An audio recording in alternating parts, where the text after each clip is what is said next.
In the grim darkness of the far future, there is only war. And one man in every regiment who decides who drinks, not the colonel, not the commissar with his loud voice, but a sergeant with a set of keys and a folding table at the back of the column where nobody looks.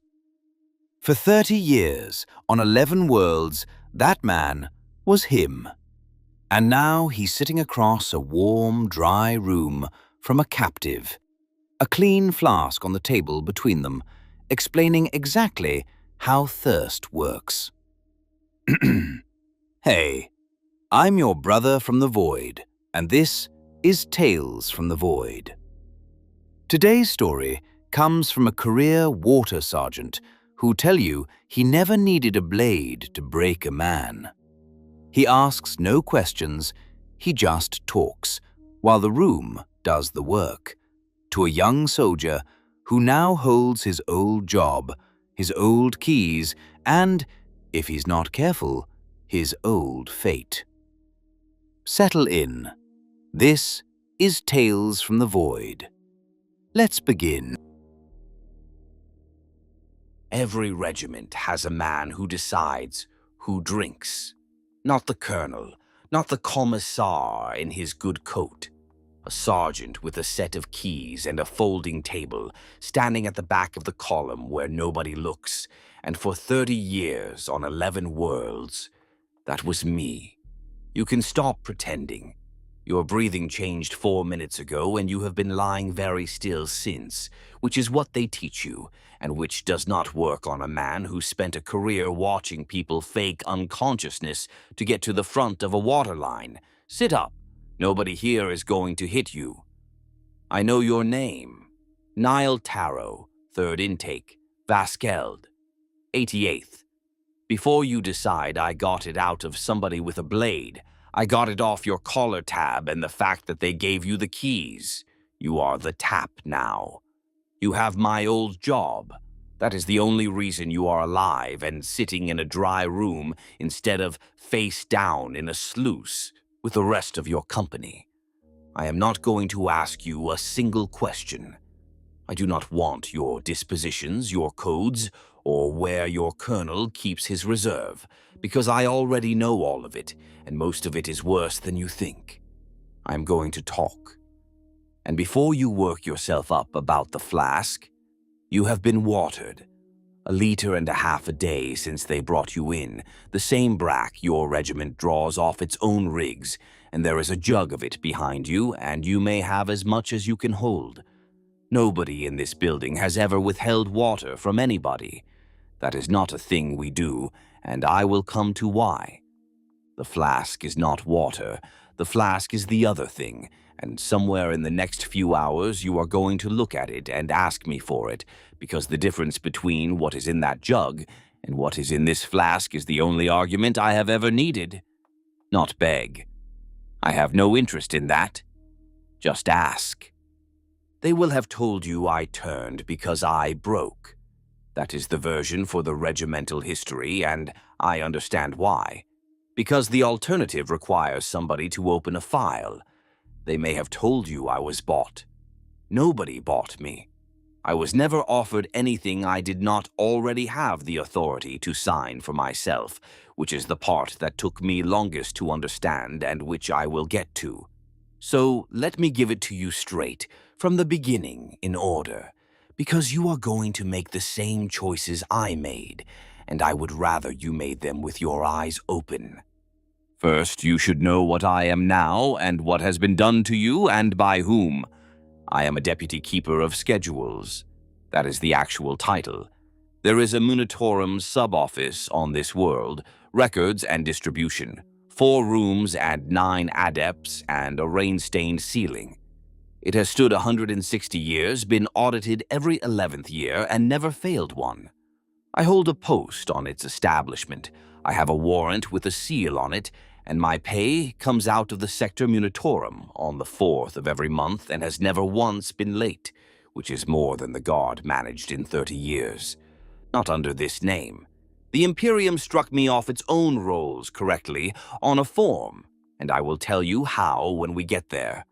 I do not fight. I have not fired a weapon in 6 years. I have never stood in a circle. And if you put me in front of a confessor with a hot wire, I could not give him a name above my own.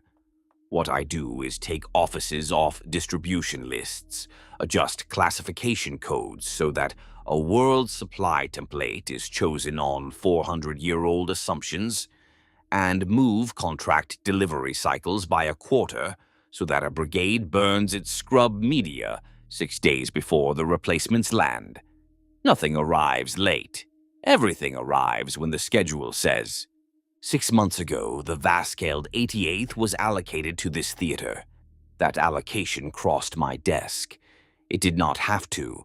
I raised it myself on sound grounds, because this theater needed line infantry with Meyer experience, and no formation in the sector has more of it.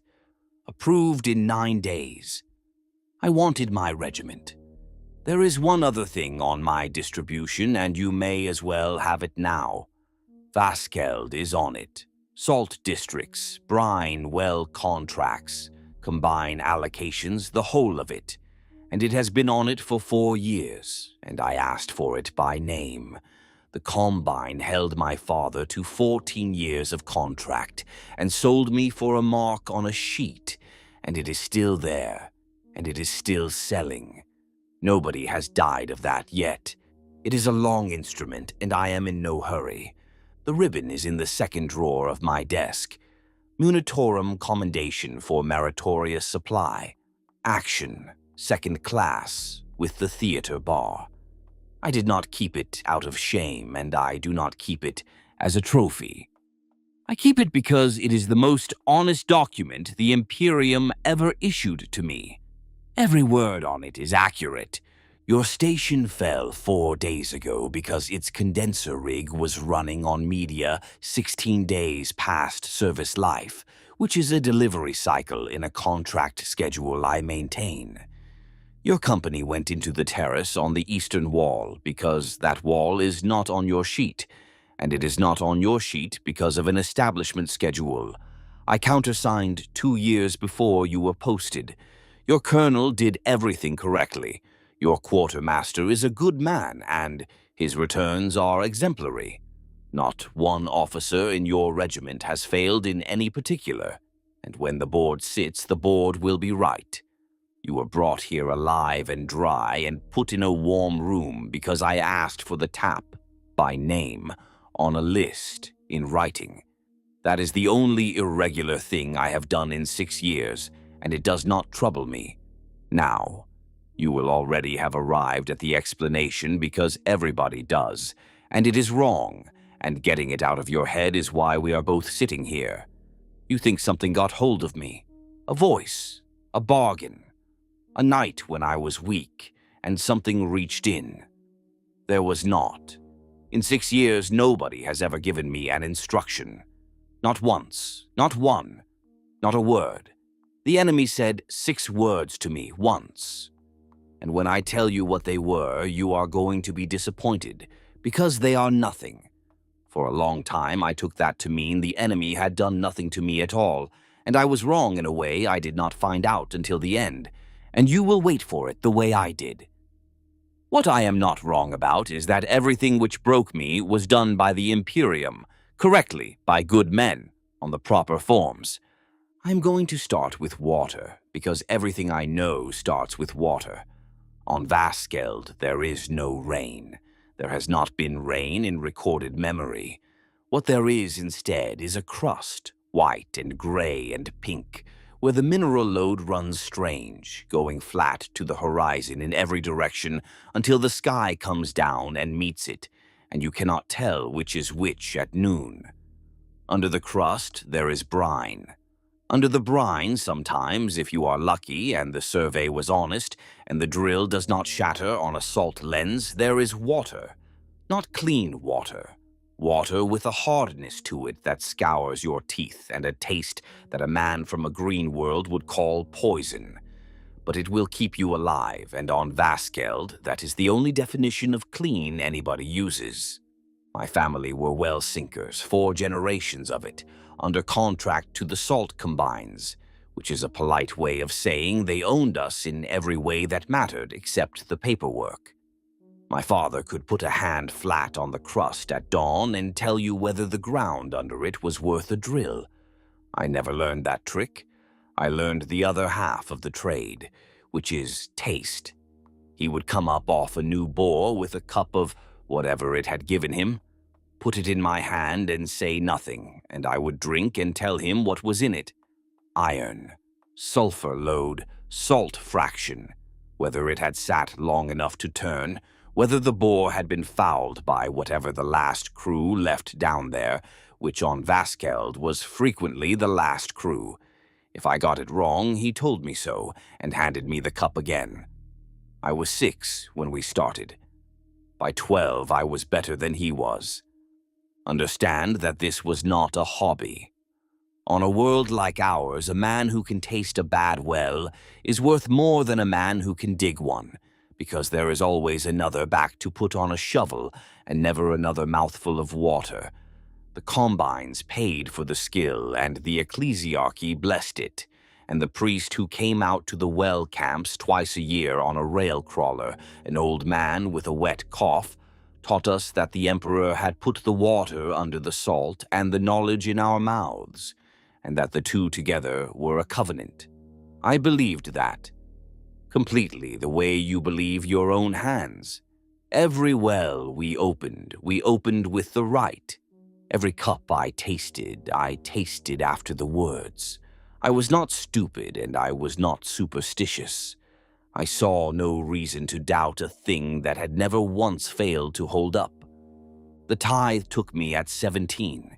It came down as a founding, 4 regiments out of the salt districts, and on Vaskeld a levy is not really served on the governor, because the governor's seat is a combine seat and has been for 900 years.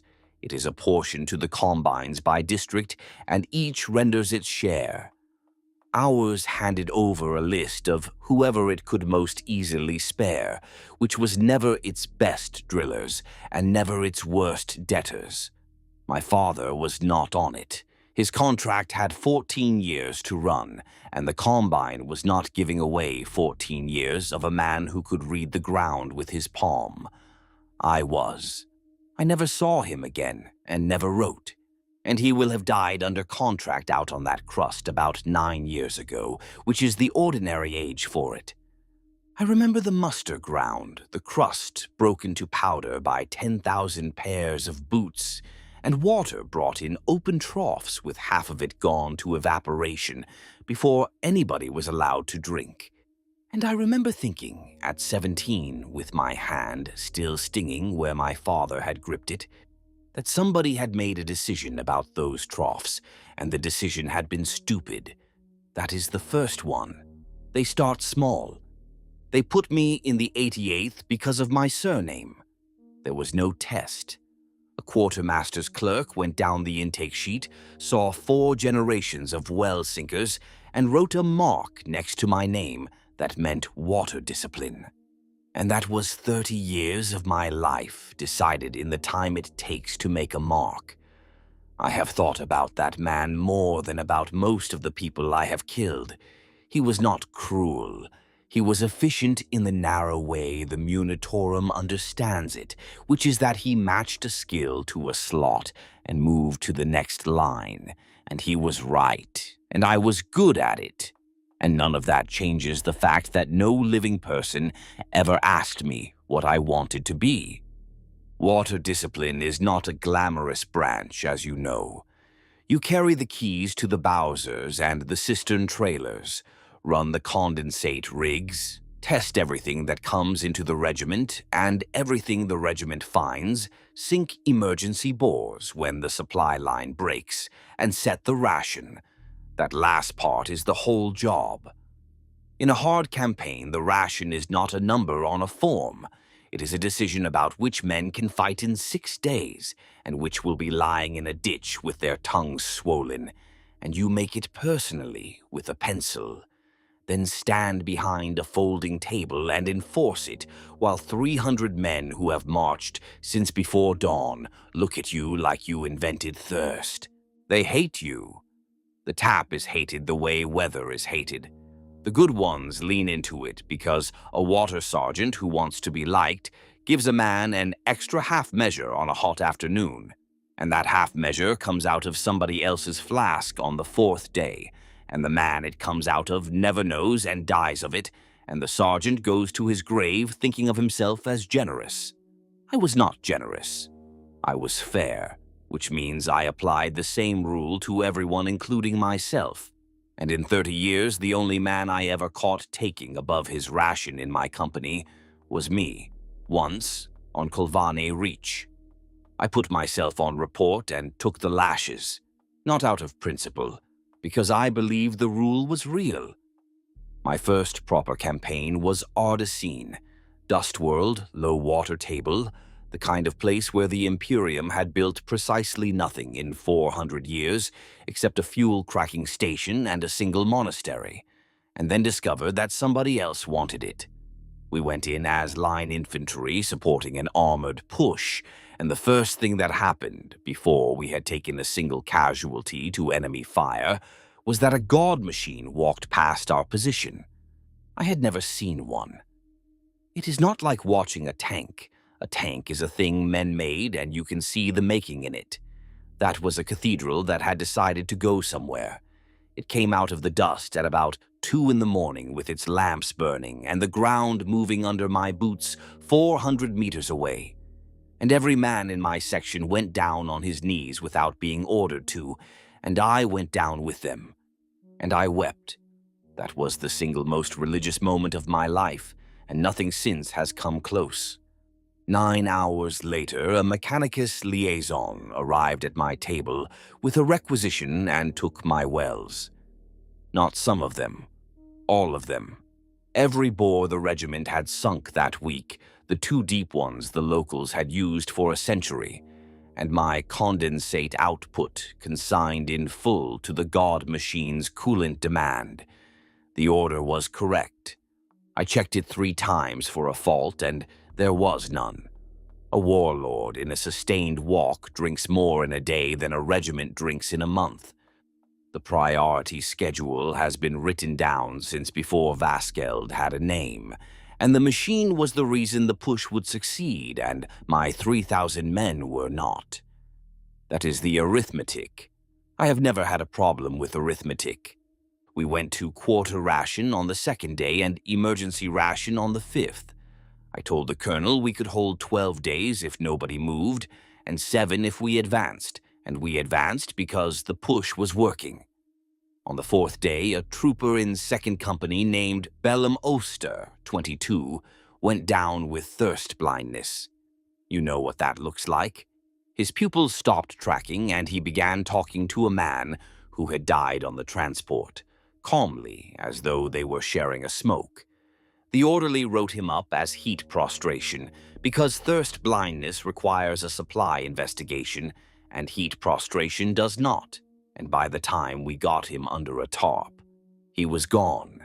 61 men in that regiment died on Ardacene without an enemy round coming near them, and I signed every return in my own hand, heat prostration, 61 times, because that was what the form permitted, and the alternative was an investigation that would have found what I already knew, which is that the order had been correct.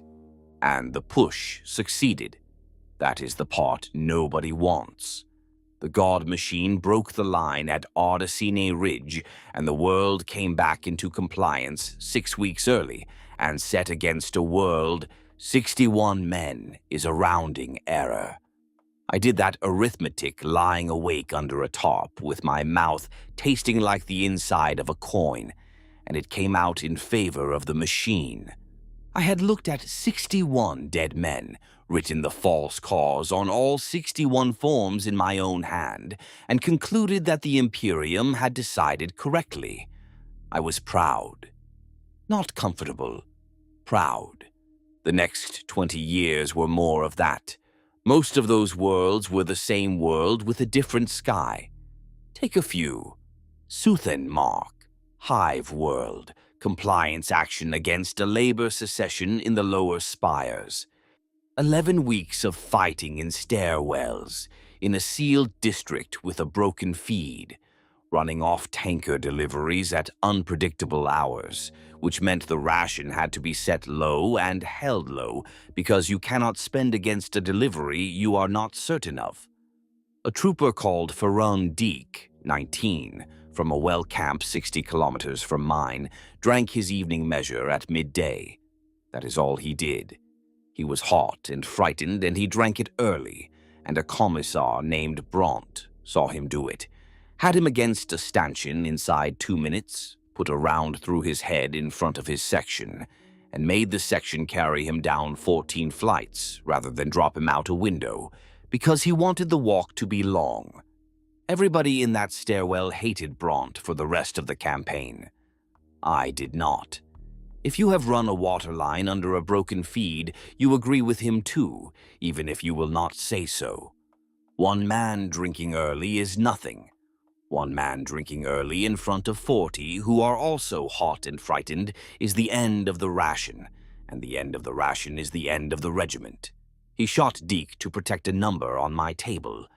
That night, he asked whether I wanted it logged as a supply failure or a discipline failure, because the two go to different departments and only one generates an audit of my keys. I said discipline. He wrote discipline. He went up to the divisional commissariat detachment 2 years later, which is the ordinary road for a man who is good at it, and it is why he was at Sedge Kell at the end, instead of out on a line. In 11 years, I never saw him do a cruel thing without a reason behind it. The machine is full of Bronts, and they are all reasoning correctly. Colvane Reach is where I met Ilsmer Gaud, warrant officer in the divisional quartermaster's establishment, 60-odd, built like a sack of gravel, running water and fuel and forage across 4 sectors since before I could walk. He found me on my 3rd day there, standing over a tanker convoy in an argument I was losing. 9 tankers.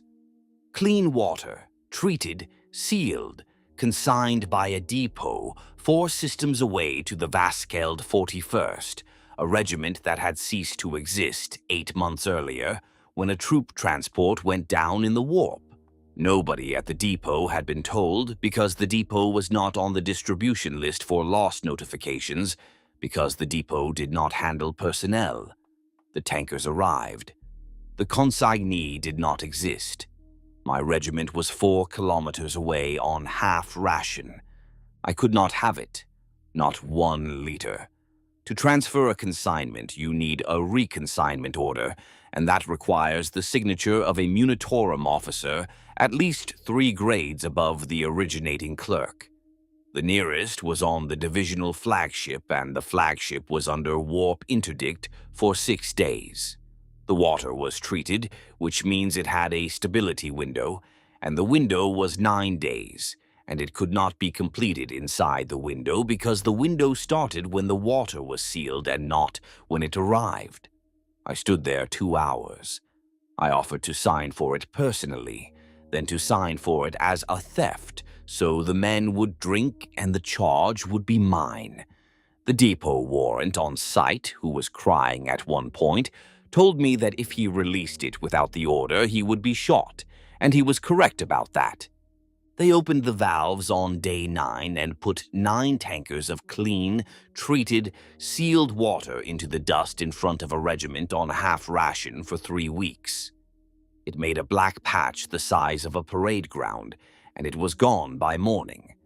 And Gaud stood next to me while it drained and said the only thing worth hearing that anybody said to me that day.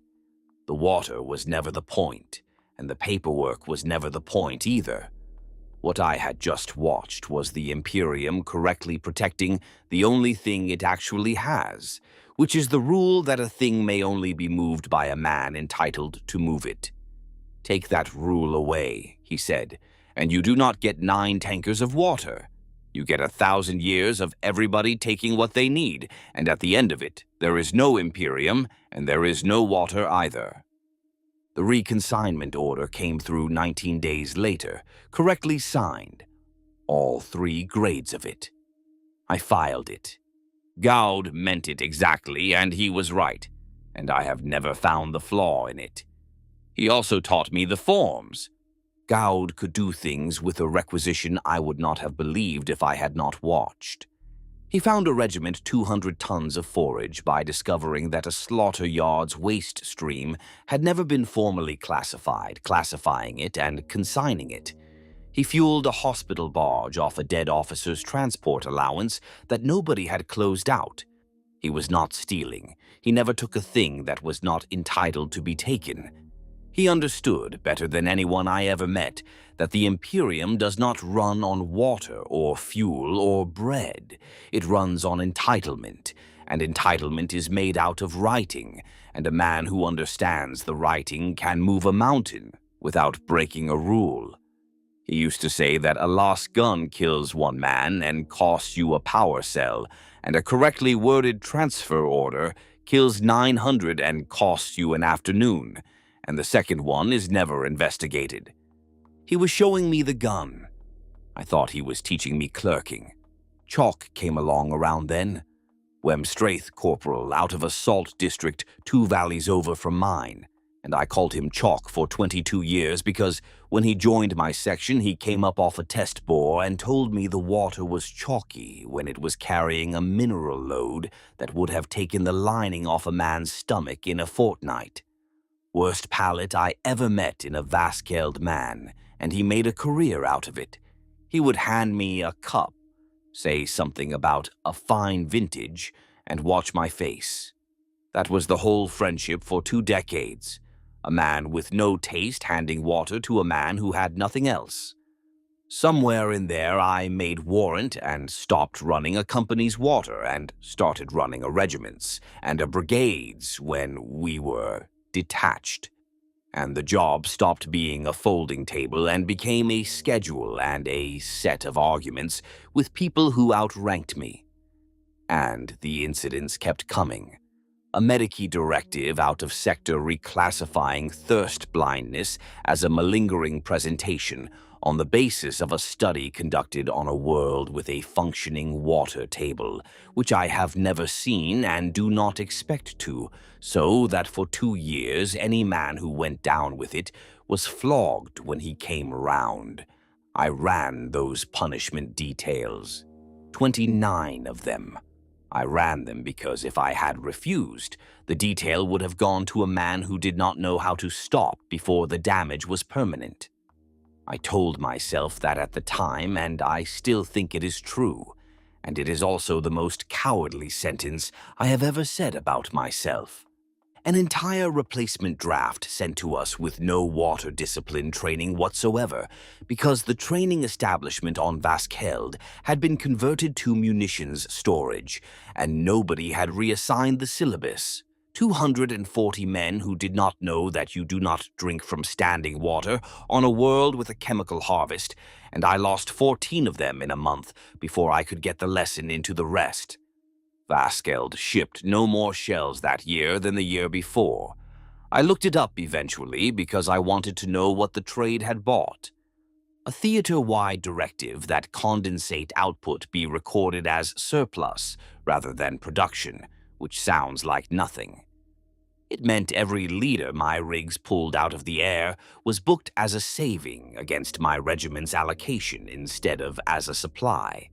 So the more I produced, the less they sent me, and at the end of the accounting year I had produced so efficiently that the Munitorum determined my regiment had been oversupplied and raised a charge against our next allocation. I had made us thirsty by being good at my job. I appealed it. The appeal was refused on the grounds that it had been submitted by the officer responsible for the discrepancy. I kept it for 14 years. And there was Semeric, which I have to give you because it is the one that ought to have finished me and did the opposite. Semeric was a dry world in the back half of a long compliance action. 3rd quarter of my 21st year, brigade on quarter ration, 4 condenser rigs between 9,000 men, and then a pilgrimage came through. A cardinal named Halbrek Osun making a circuit of the subsector, Semeric on it because a saint had died there in the 32nd millennium, and the rite required a lustral pool. I filled it, off my own allocation, under a requisition raised by the shrine and countersigned at brigade. 41 cubic meters of treated potable water into a stone basin 9 meters across, in the open, on a world where evaporation would take a third of it in a week. And I went to the consecration because I was the officer who had provided it. I have not got the words for it. I had seen water in a bowser and in a cistern and in a cup, and never once lying in the open with the sun on it, moving, the choir going, the old man in white going down the steps into it with his arms out. Men in my brigade were on 1.5 liters a day, and 3 had gone down with thirst blindness that month, and I had run the punishment detail on 2 of them. I wept again. Second time in my life. Not for the men, for the pool. It was not fear, and it was not habit. I stood in front of a monstrous, indefensible, wholly correct use of 41,000 liters and found it beautiful, and went back to my table and cut the ration another 200 milliliters to cover the draw, and did it gladly. The Emperor is not a supply officer. That was the answer. It was a good one, and it held for another 7 years. And I stayed because none of those things were the Imperium. That is how every good man I served with understood it. The Imperium is not the clerk who wrote the directive. It is a thing so large a man cannot see its edges, holding a galaxy together against horrors that would unmake him in an afternoon. And if it crushes people on the way past, that is what a thing that size does. The alternative is not a kinder Imperium. The alternative is the dark. I had seen a god machine walk, and I had knelt in the dust. Every stupid, wasteful, murderous thing I have described I put in the same place. The failure of a man, not of the thing. The thing was sound. You are nodding. Of course you are. You were taught it out of the same catechism by a priest with the same cough. We made planetfall on Gelmire in the back half of my 26th year of service, and my first impression of that world, standing on the ramp with the ramp still coming down, was that somebody had drowned a factory. Gelmire is an agri-world, which does you no favors as a word if you have never been to one. A world stripped to a single crop and rebuilt around the machinery of getting that crop out, and Gelmire's crop is spool, a gray mire fungus that grows in sheets on flooded terraces and is cut, pressed, chemically stabilized, and rendered into protein paste for shipment off-world. There has been nothing else there for 900 years.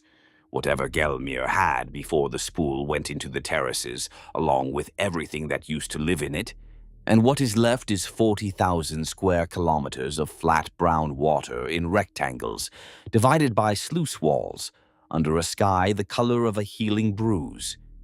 It rains constantly. Understand what that meant to me.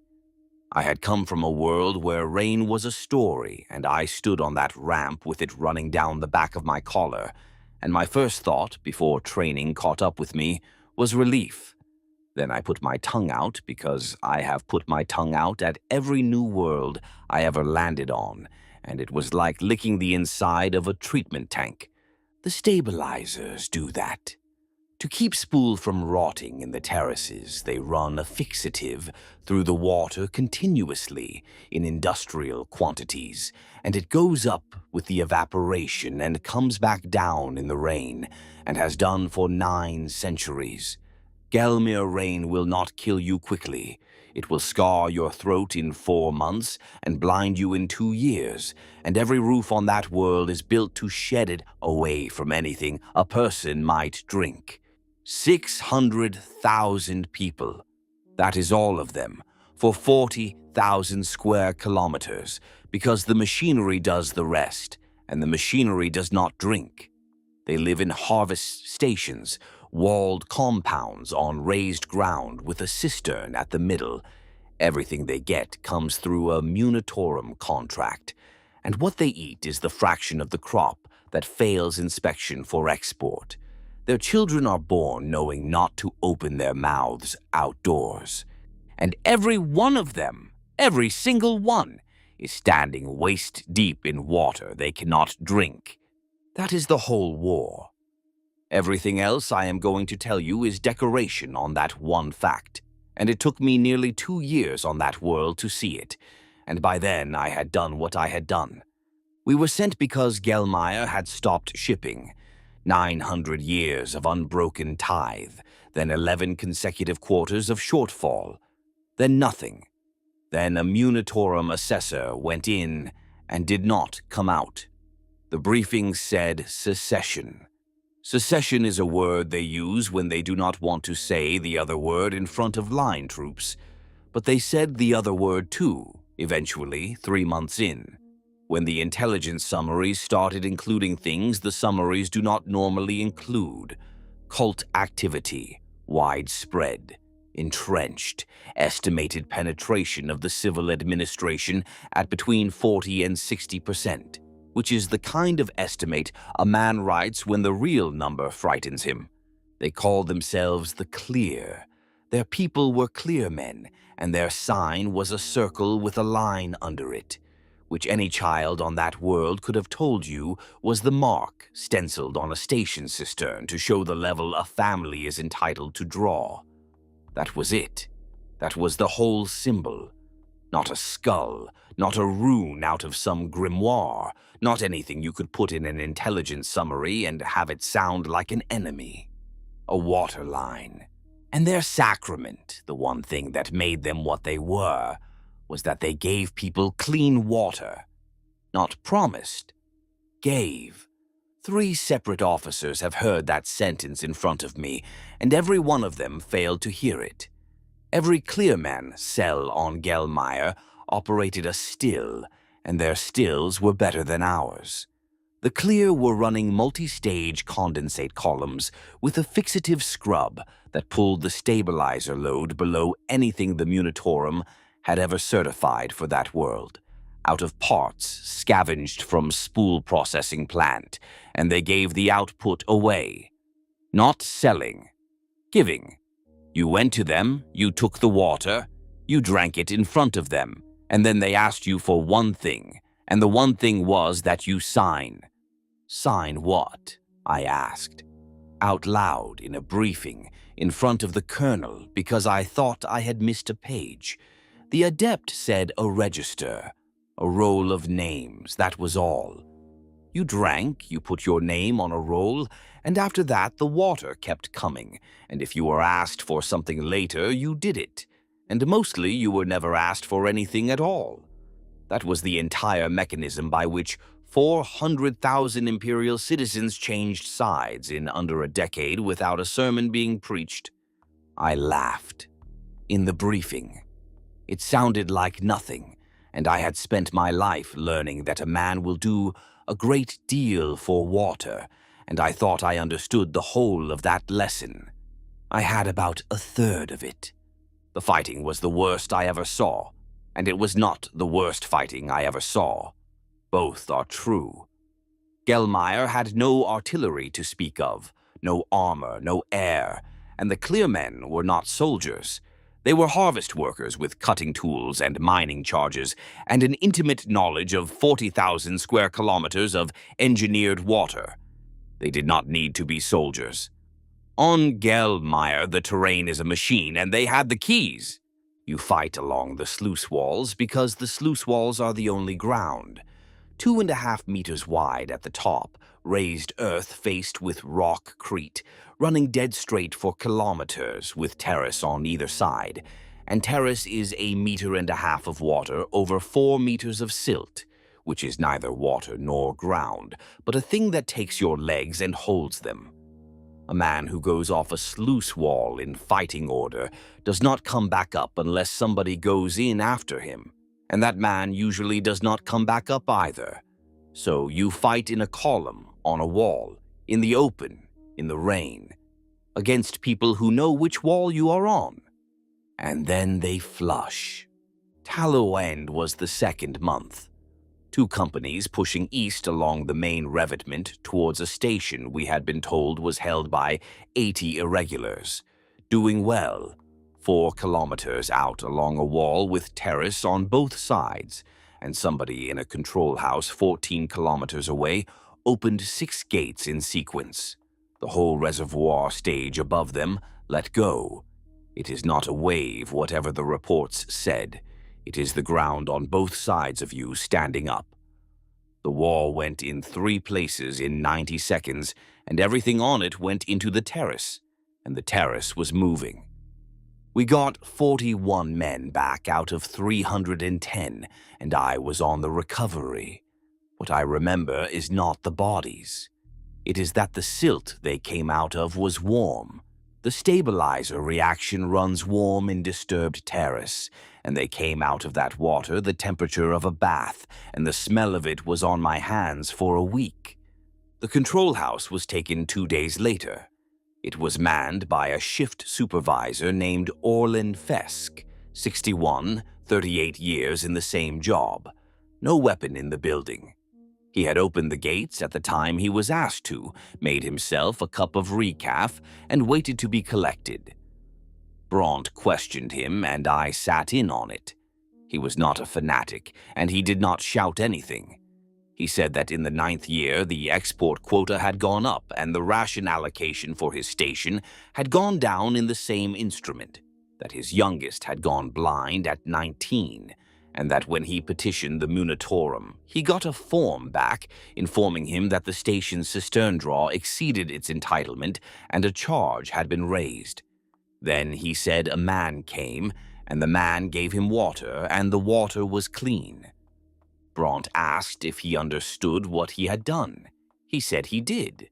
Bront asked if he was sorry. He thought about it, actually thought about it, and said he was sorry about the boys in the terrace, and that he would do it again. Bront shot him, and I did not object. And that night I would have told you Fesk was a traitor who murdered 269 Imperial soldiers over a family grievance, and it would have been the whole truth as far as I could see it. What I could not see is that the instrument which raised the export quota and cut the ration in the same document had been drafted, checked, approved, and issued by loyal servants of the Emperor, doing their jobs correctly.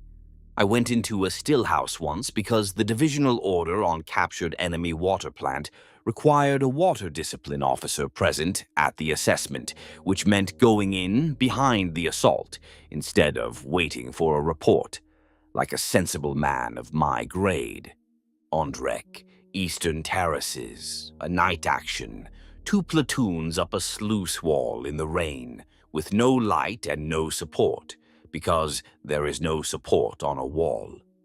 We lost 9 going in, all of them off the wall into the terrace, none to fire. The stillhouse was a spool-drying shed with the racks taken out.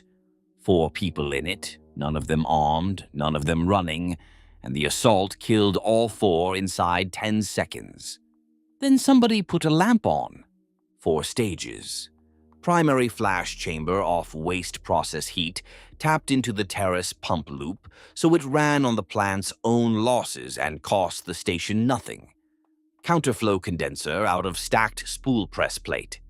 A scrub column packed with fired terrace clay, which is the cleverest thing I have seen a human being do with mud, because fired clay out of a stabilizer terrace carries the mineral that strips the fixative and lies under everybody's feet for free. And a polishing stage I could not identify, which is what made it perfect rather than merely good. It was better than anything the Imperium had on Gelmir. 900 liters a day out of a shed, built by harvest workers with no schooling, running unattended, and I stood in it with the rain coming through the roof, and my hand on the scrub column, and felt what a well-sinker's son feels when he sees a well-done right. I recommended full recovery intact, for pattern assessment and replication across the theater, in the correct form inside 4 hours. The order came back in 2 days. the fastest response I ever got on that world, and it was to burn it. Enemy water plant was heretical material under the interdict, and heretical material cannot be assessed for replication by a guard formation. Referral to the Mechanicus required a Magos assessment visit, and the wait on Gelmir ran 8 to 14 months. The stillhouse was 9 kilometers beyond our line and could not be held for 8 days, so they burned it. I stood on the wall and watched a scrub column packed with fired terrace clay go up, the men pleased with themselves, and there was nothing improper anywhere in it. There was a second paragraph. A caution entered against my file for proposing the replication of proscribed pattern equipment, with a direction that any future submission of mine touching enemy materiel go through the theater confessor. I never made one. It is the only mark on my record before all of this. That is the same month and very nearly the same week in which my own condenser park was running past service life. Our own supply on that world was a disgrace, and it is the ground everything else grew out of. There is no potable water on Gelmir. Every drop a soldier drinks there comes out of a condenser or down from orbit. We landed with a theater allocation calculated on a template for a temperate world with surface water, because the template was selected by the classification code on the world's file, and the code said Agri-World, and Agri-Worlds have water. Nobody had gone and looked. The correction took 9 months, and in the meantime I ran a brigade's drinking supply off 11 condenser rigs designed for a battalion, in an atmosphere that fouled the scrub media in 1/3 of the rated time. On cartridges arriving at 1/5 of the rate, I burned them. I wrote it up. Every month. I wrote it up the way Gaude taught me, correctly, in the right form, to the right office, with the right supporting figures, and I have to tell you that the system responded. Because I want to be fair. It responded by shipping me 400 tons of spool stabilizer fixative, which is the chemical that makes Gelmir water undrinkable, because somewhere in the chain, a clerk matched a request for water treatment consumables against the world's principal treatment consumable, which on an agri-world of that class is the fixative. 400 tons.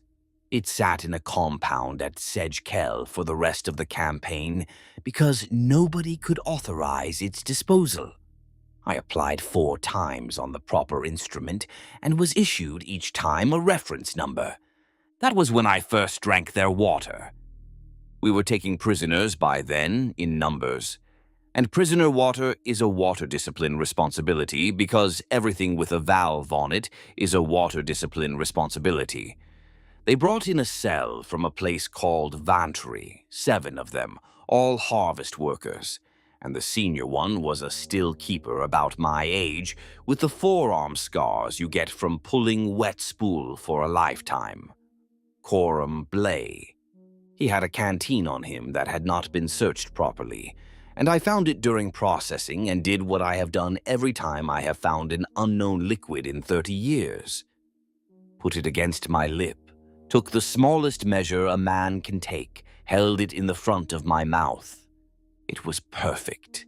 Not good, not clean by field standard, perfect in the way a thing is perfect when there is nothing at all in it.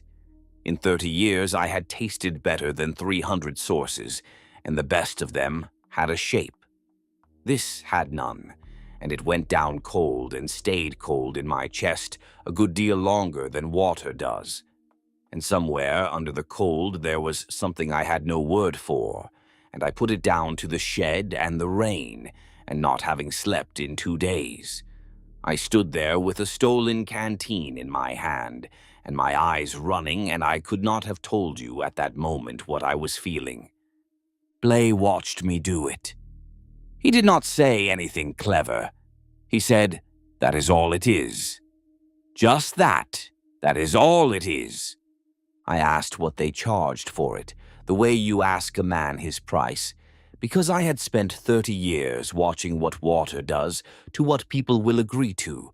He said nobody is ever refused. I told him that was a slogan. He said it was an operating rule and gave me the rule in full, wrists bound, in the flat voice of a man reciting a procedure he has followed for 20 years. No one is refused, not a soldier, not an informer, not a man who came last week with a squad behind him.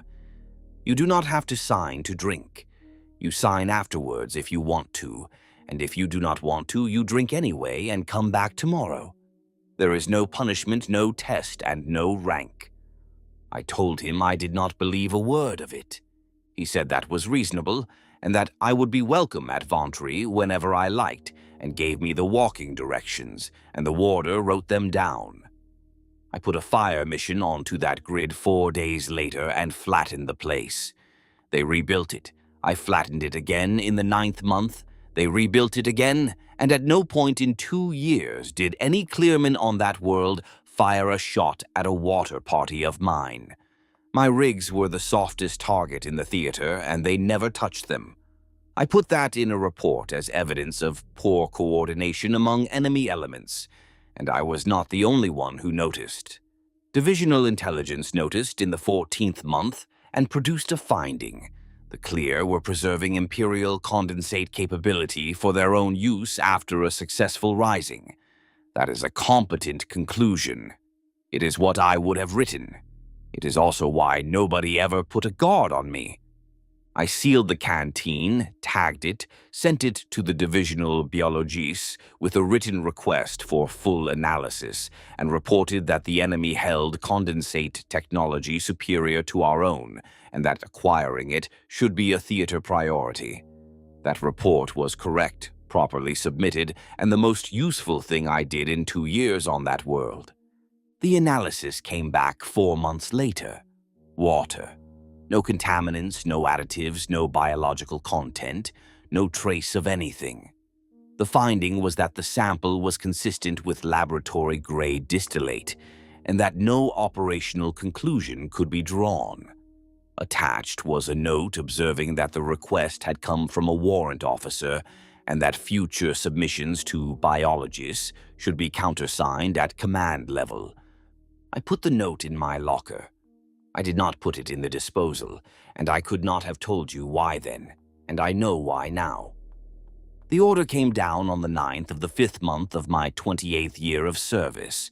It was 4 lines long, including the authentication block, and I have it word for word because I read it more times than I have read anything else in my life. Water discipline, Vaskeld 88th, to effect denial of the cistern at Harvest Station, cadastral reference GHM4-21, by introduction of grade 4, sterilant at full strength concentration, at the earliest practicable opportunity. Station assessed wholly compromised. All persons within to be treated as enemy combatant. Confirmation of effect required. Signed, Major Ordric Pell, Divisional Operations, by authority of the Lord General Commanding. You will get an order like it one day and about 4 minutes to decide what you are. Take it apart with me. First, Grade 4 Sterilant was mine, on my own inventory. It is what you use to clean a cistern before you commission it. Every water officer in the Guard holds it in barrels, and at working dilution it is safe, and at full strength it kills anything that has ever lived in about 90 seconds. I did not have to requisition anything, or bring in a specialist or a weapon, or one item that was not already in my compound under my keys. They did not have to give me anything. I already had it. Second, the order was sound. I checked it the way I check everything, which by then meant without deciding to. The authentication was good, and the originating office had the authority. The classification of the station's population as combatant was within the Lord General's competence on a world under declared cult interdict, and I had seen that classification issued 4 times already on Gelmir, and on 3 of those occasions it had been demonstrably right. There was no error in that order. There was no clause in it that a lawyer could have caught, and no signature out of place. It was, in every sense the Imperium recognizes, lawful. Third, and this is the one you will not like, I asked exactly one question. I asked Marbeck whether the assessment accounted for the station's civil population, and he said the assessment was that the station's civil population was the compromise, and that if I wanted to argue the intelligence, I could put it in writing to Divisional and wait the 12 days for an answer, and that the clear would have moved whatever they were moving long before it came.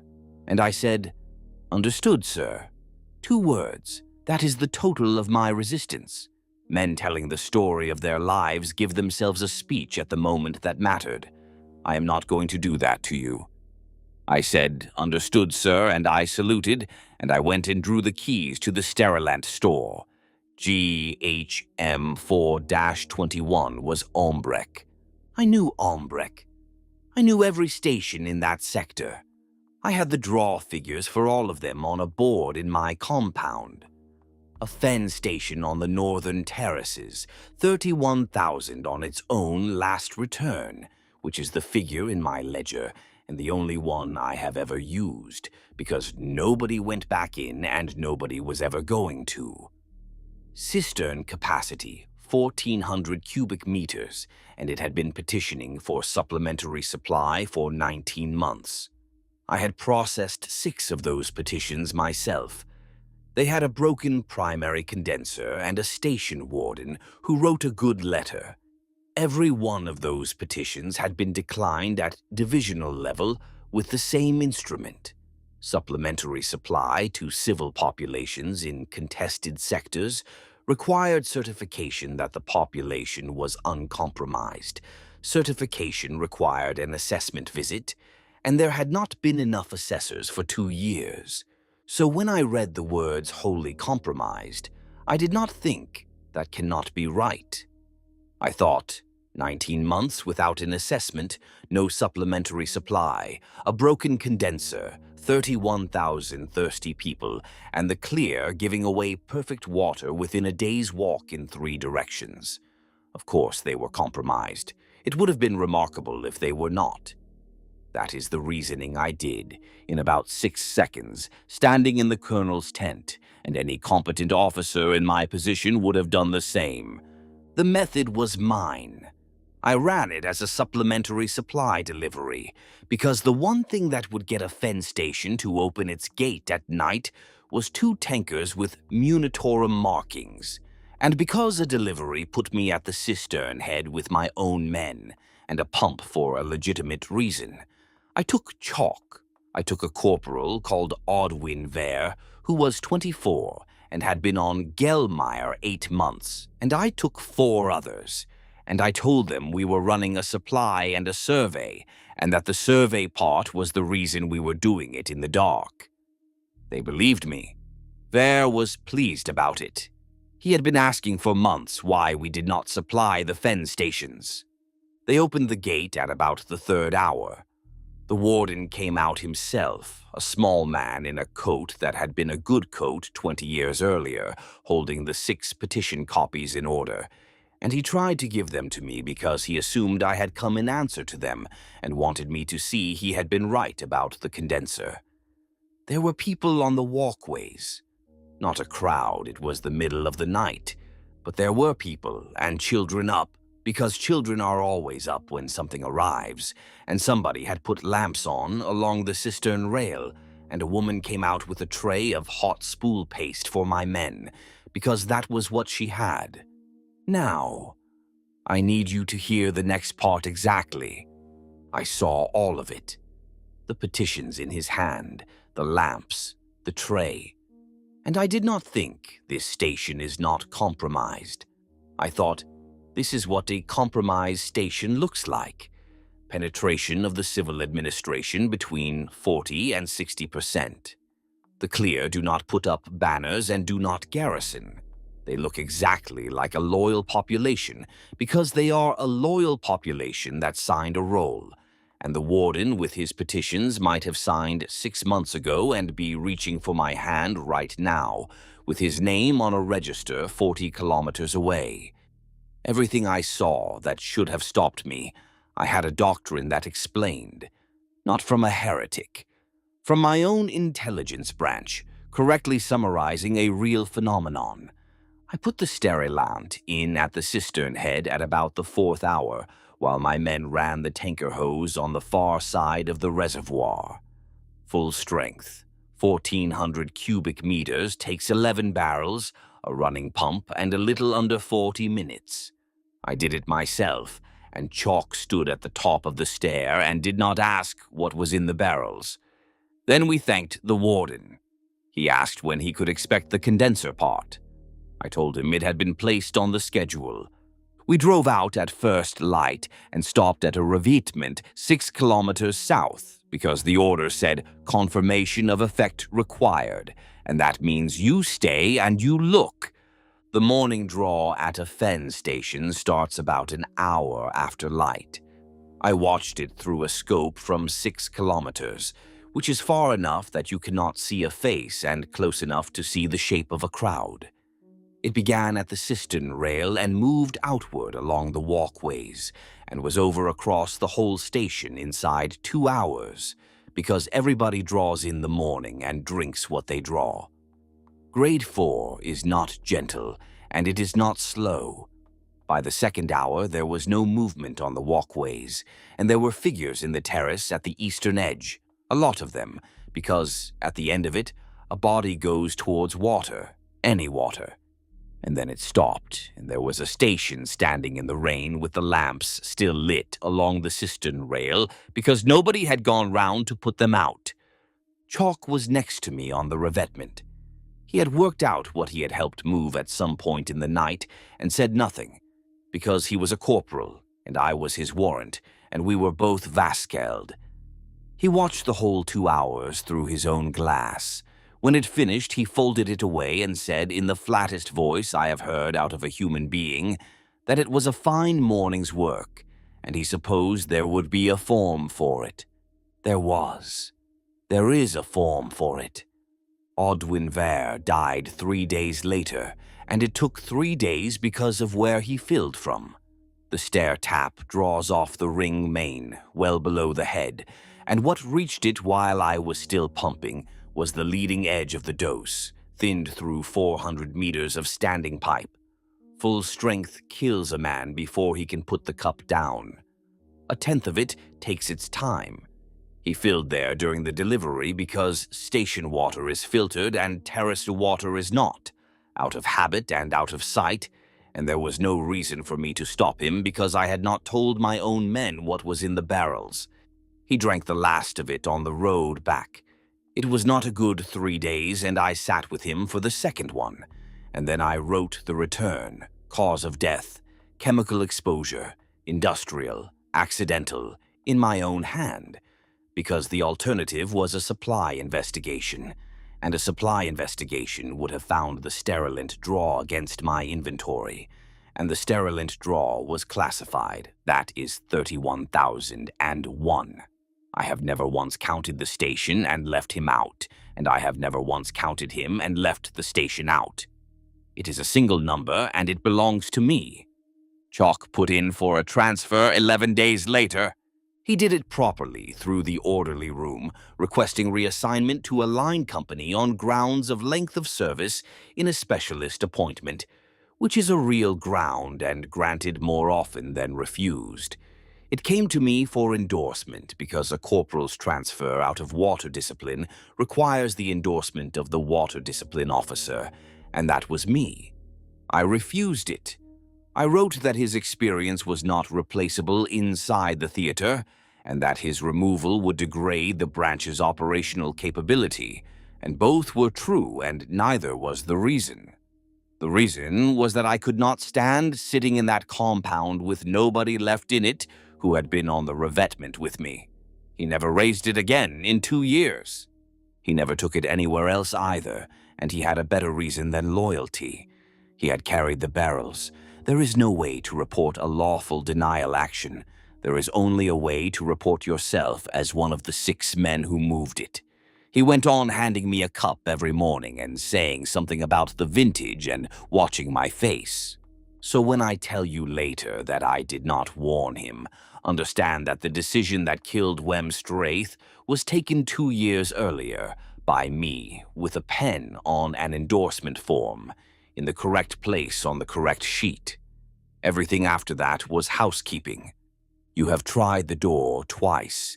It is bolted from this side and the bolt is stiff, and even if you got through it, you would not get 400 meters in that rain. I would rather you got it out of your system early. You have not tried me, which is the interesting part, because I am unarmed and 53 years old, and there is nothing between us but a table. You worked out somewhere in the first hour that killing me changes nothing. The schedules do not live in me. They live in a cabinet, in an office, on a distribution, and the man who signs them next will be somebody who has never heard of you. You prayed on the second day. The warder logged it, because they log everything, and I read the log because everything in this building crosses my desk. Second catechism, the one about the ration and the road. You got through it twice before your voice went.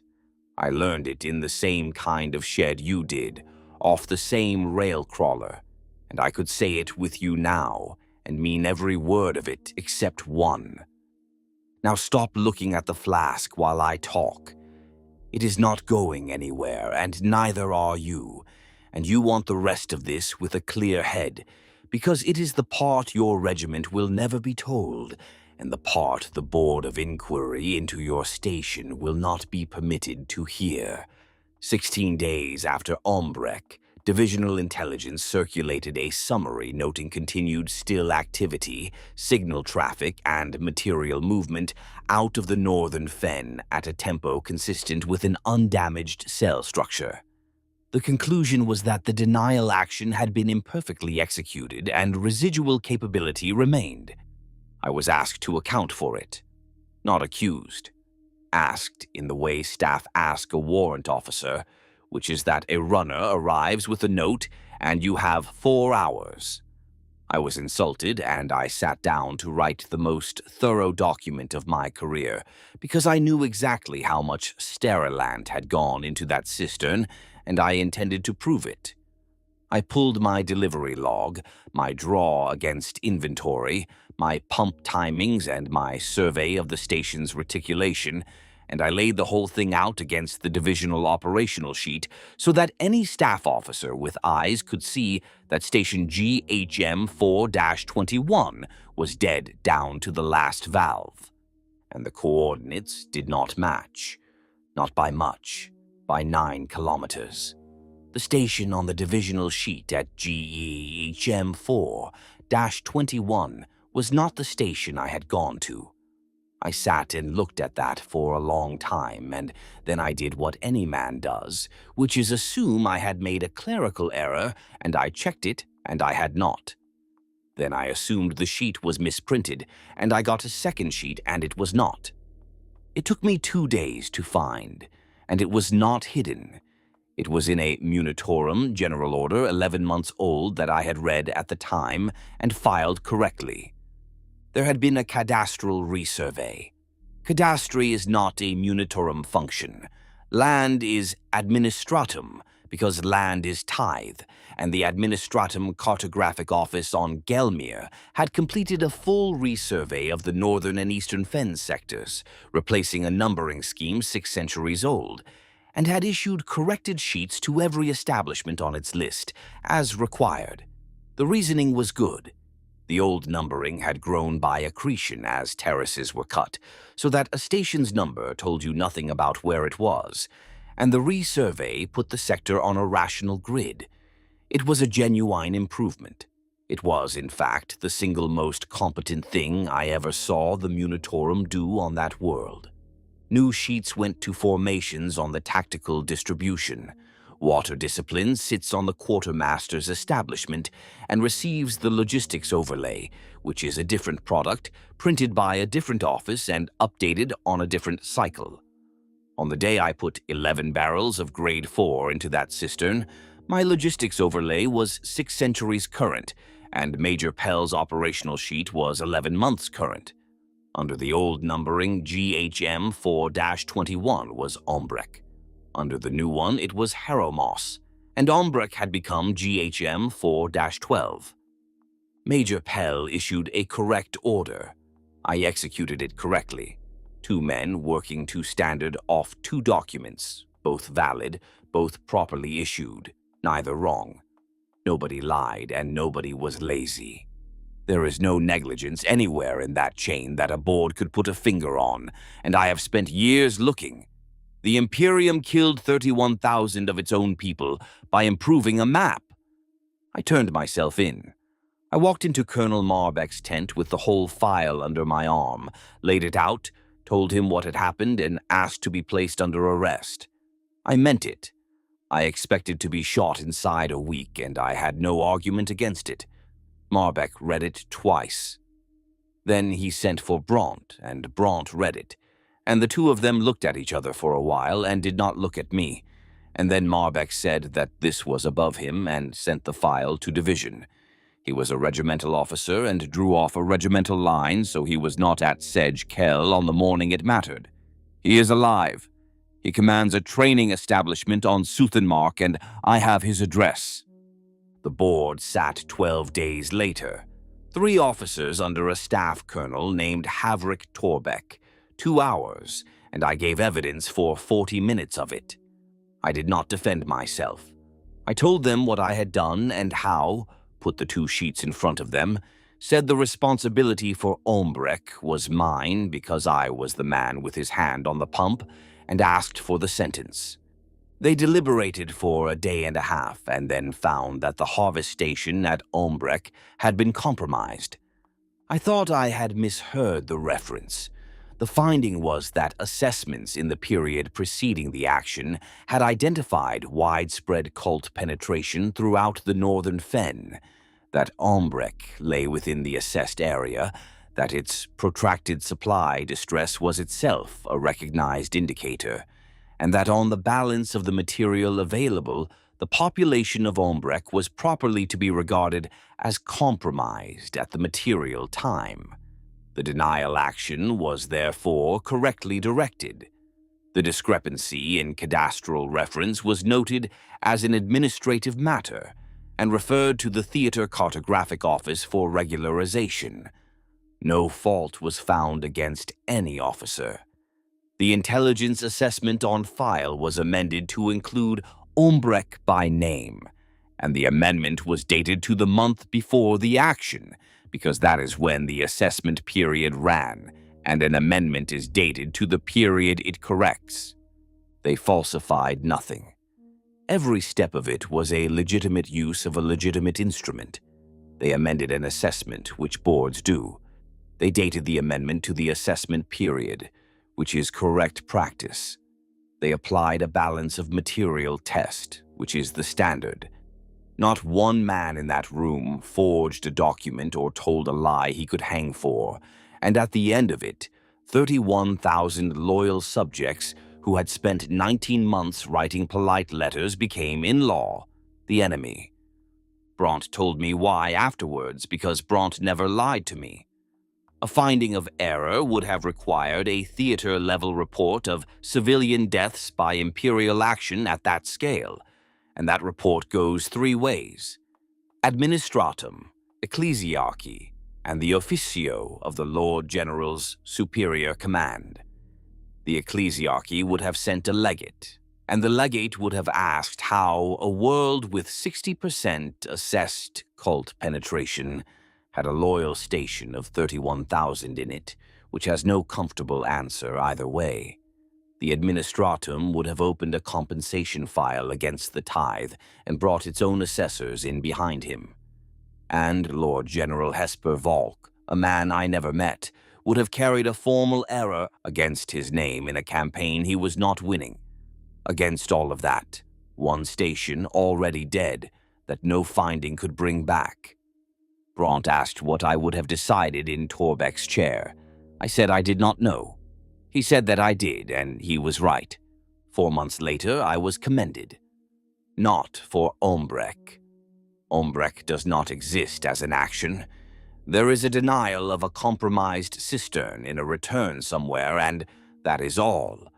I was commended for meritorious supply performance across the Gelmir Theater on the strength of 11 condenser rigs kept running past service life, sustained potable output under adverse conditions, and initiative in denial operations. A Munitorum commendation for meritorious supply action, second class, with the theater bar. It came with a certificate, a strip of ribbon 4 centimeters long, and a pay increment worth a little under a bottle of decent Amasec a year. I took it, on a parade square at Sedge Kell in the rain, from a staff officer whose name I did not catch, in front of my own regiment. Chalk was in the 3rd rank, and I could not look at him. And then I put the certificate in my locker next to the note from biologists about countersigning, and I went back to work, and I ran that theater's water for another 14 months, and I ran it well. I wrote to one man about it, which is the only time in 30 years I asked anybody for guidance. Ilsmer Gaud, not a confession. I was careful. I did not put Ombrek in it, and I did not put the sheets in it. 3 pages to a warrant officer of 40 years, asking a technical question about establishment schedules and whether a branch could be added to a tactical issue list, and I think he would have understood what I was actually asking by about the 2nd page. What came back, 5 months later, was a form. Correspondence returned undelivered, addressee deceased, item destroyed in accordance with standing instruction. Somebody in that office was thorough and had stapled a 2nd sheet behind it. Gaud had been reduced 2 grades in his last years and had finished his service in a transit depot on account of an irregularity. He had reconsigned a fuel allocation to a hospital barge without the countersignature in the 4th hour of a shipping emergency, and the barge had lived, and the finding was that he had exceeded his authority. He was 71. He had 4 years of a transit depot after that, and then he died in a bunk in it. And the man who taught me that the writing is the only thing the Imperium actually has was correct to his last day, and it ate him anyway. I put the form in my locker with the note from biologists and the citation, and I went back to work. Somebody was watching me, and he was good at it. A commissariat interest note was opened against my name after the biology submission and stayed open 4 years. Contact with enemy water plant, repeated attendance on a held enemy technical, a caution for proposing the replication of proscribed pattern equipment. Any one of them is nothing. On one sheet they are a shape, and the commissariat exists to see shapes. Reviewed annually, closed each time with the same words. No adverse finding. Officers' duties require contact with enemy water plant. Bront was the reviewing officer. He signed it closed 3 times, and he was right. 3 times. Because it still held. A map was improved. A board applied a standard test to the material in front of it. A general's error record was protected in the middle of a campaign, which is a real consideration and not a corrupt one. Every link was sound, and if every link is sound, then the chain is sound, and the thing at the end of the chain is the Emperor's will. And who am I? I said that to myself for 14 months, and it worked. What broke it was not conscience. It was a date. The commendation moved me. That is what commendations are for. I came off regimental establishment onto divisional water and sanitation, working out of the staff compound at Sedge Kell with a desk and a clerk and access to the theater files. It carried, among other things, the countersignature authority biologists had told me I lacked, so I could now have authorized my own request about the enemy's water 2 years after the sample was destroyed. About 5 months in, I was reconciling award increments against the pay schedule, which is a job nobody senior will do, and I pulled my own file because mine was in the batch. The commendation citation had a drafting date on it. Every document in the Imperium has a drafting date on it. Mine was dated 3 days before Ombrek. 3 days before. Drafted, worded, entered against my service number, and lodged in the awards schedule 3 days before I drew the keys to the Sterilant store. I did not think I had found a conspiracy. What I thought was that somebody had made a filing error, so I went to correct it, and it took me 4 days to establish that nobody had. The Staff Awards Office at Sedge Kell drafts in batches off a nomination schedule, and the schedule is compiled from a forward list, because an awards office that waits for actions to happen produces its citations 4 months late. That is normal practice, and it is in the manual. A clerk had my name on a forward list because Divisional Operations had a denial action programmed against a supply-distressed station in the Northern Fen, and I was the officer who would carry it out, and he knew that the way a man knows the tide. 3 days before is not somebody knowing what I would do. It is somebody knowing what the machine would do, which is worse because a man can be caught and the machine cannot. So I put it back in the file and went back to work, and I would have stayed there for the rest of my life. I had the citation, the 2 map sheets, and the board's finding, and I had made my peace with all of it. I did not go looking. What happened next was not curiosity, and it was not conscience. Somebody told me where to look. Coram Blay was still alive. Stillkeepers were not executed on Gelmire. They were held because intelligence wanted the technical detail, and technical interrogation is slow. Then they went on being held after intelligence stopped caring, because a prisoner sits on an establishment like anything else, and disposal requires an authority. And Blay's file had been closed and reopened twice by different offices, and he had been in the holding compound at Sedge Kell for the better part of 3 years, 400 meters from my desk. I had known it the whole time and never gone near him. I went in the 7th month of my staff posting, and I went for a reason that was entirely professional and entirely genuine. I wanted the polishing stage. The 4th stage of their column, the one I could not identify at Ondrek, and had never identified since. I raised a signed authority against his holding number and went across in the afternoon, and a warder sat in the corner and wrote down every word. That transcript exists. Everything I am about to tell you, I said out loud in front of a warder with a stylus, and I have never once worried about it, for the same reason as everything else in this account. Technical interrogation transcripts are filed against the prisoner's holding number. They are not indexed by subject, and not read unless intelligence raises a request against that number. And nobody raises one against a stillkeeper who has given up nothing for years. It went into a drawer under a number correctly, and as far as I know, it is in that drawer now, at the bottom of a terrace. He looked 20 years older. He remembered me. He gave me the polishing stage in 4 minutes, freely and in detail, and it turned out to be fired terrace clay again, packed finer and washed twice. The answer was mud. I had spent 2 years unable to see it because I was looking for something clever. I asked him why he had not given that up before, after 3 years of interrogation. He said nobody had asked. They had put cell structures and names and signal procedure to him for 3 years, because that is what an intelligence branch asks, and in all that time not one man had asked him how the water was made. Then he asked me what else I wanted, because a man does not cross a compound for a filter stage. So I asked him, the thing I had never asked anybody, which was what they thought they were doing. It was not a sermon.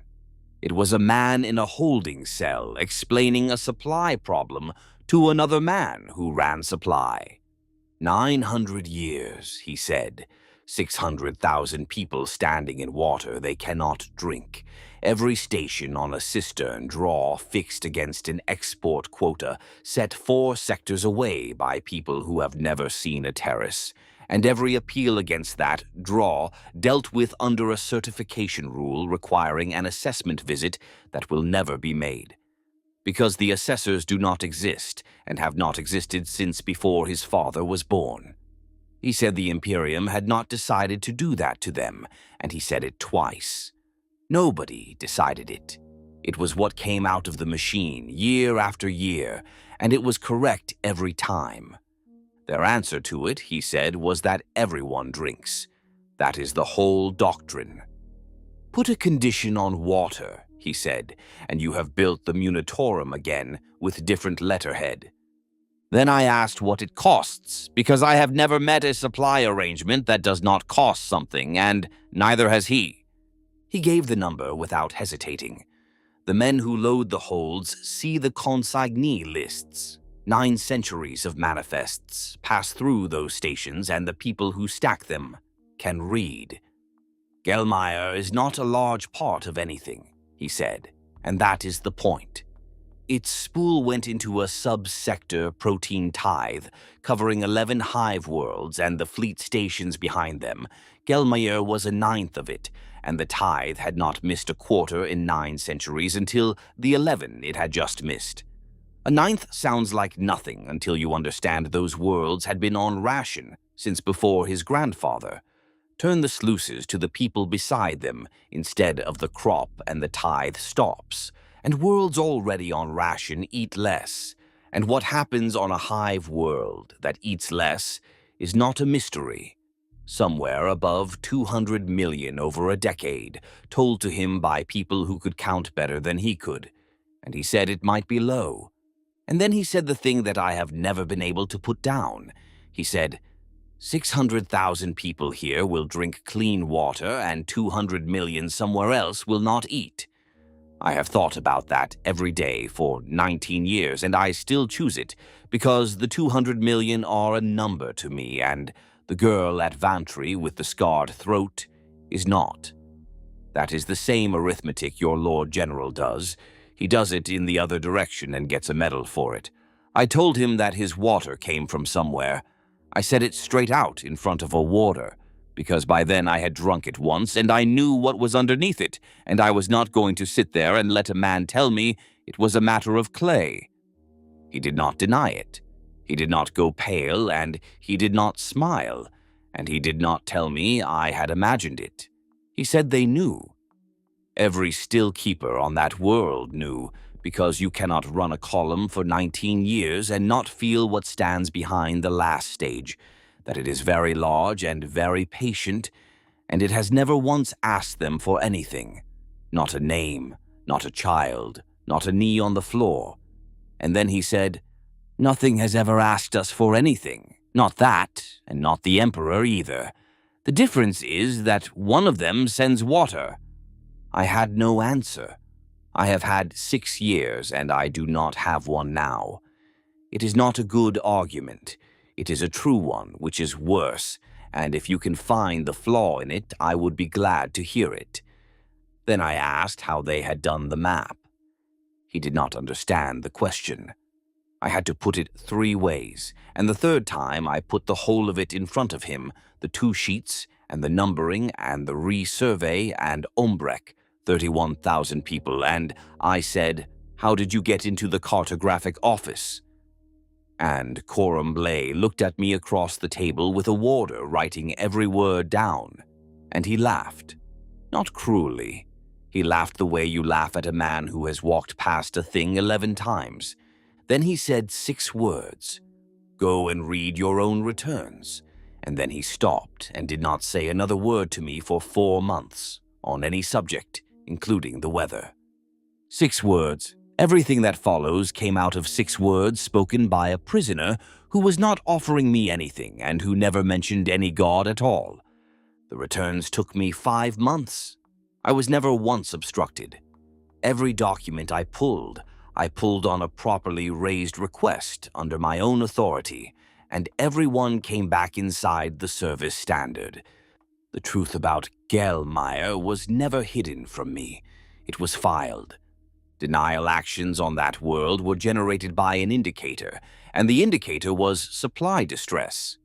A station in protracted supply distress was assessed as susceptible to cult approach, which is not a theory, but the soundest piece of intelligence anybody produced on Gelmire, because a thirsty population takes water from whoever offers it.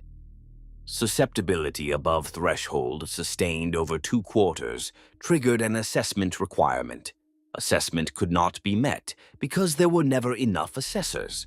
The Munitorum's answer to a shortage of assessors was to increase the number of things requiring assessment. Nobody decided that either. Unmet assessment over a further 2 quarters permitted classification by inference. Classification by inference permitted denial. That last permission was not ours.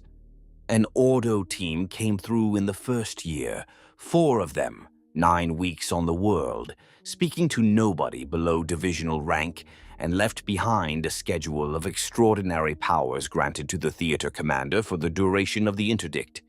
Classification by inference is the 3rd item on it. 2 pages, careful, signed. Nobody from that Ordo came back. A world in interdict gets 1 visit, and the schedule stands in for judgment for the next 40 years.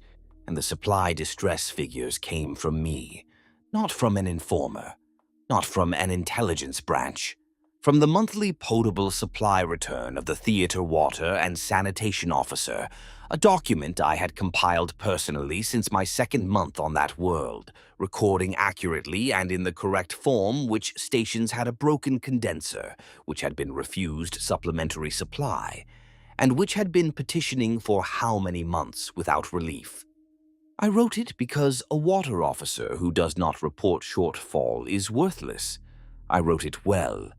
I was praised for the quality of it twice in writing, and every station I listed went onto a schedule, and the schedule fed the indicator, and the indicator built the list, and the list is what Major Ordric Pell was working from when he sat down and wrote 4 correct lines about GHM 4-21.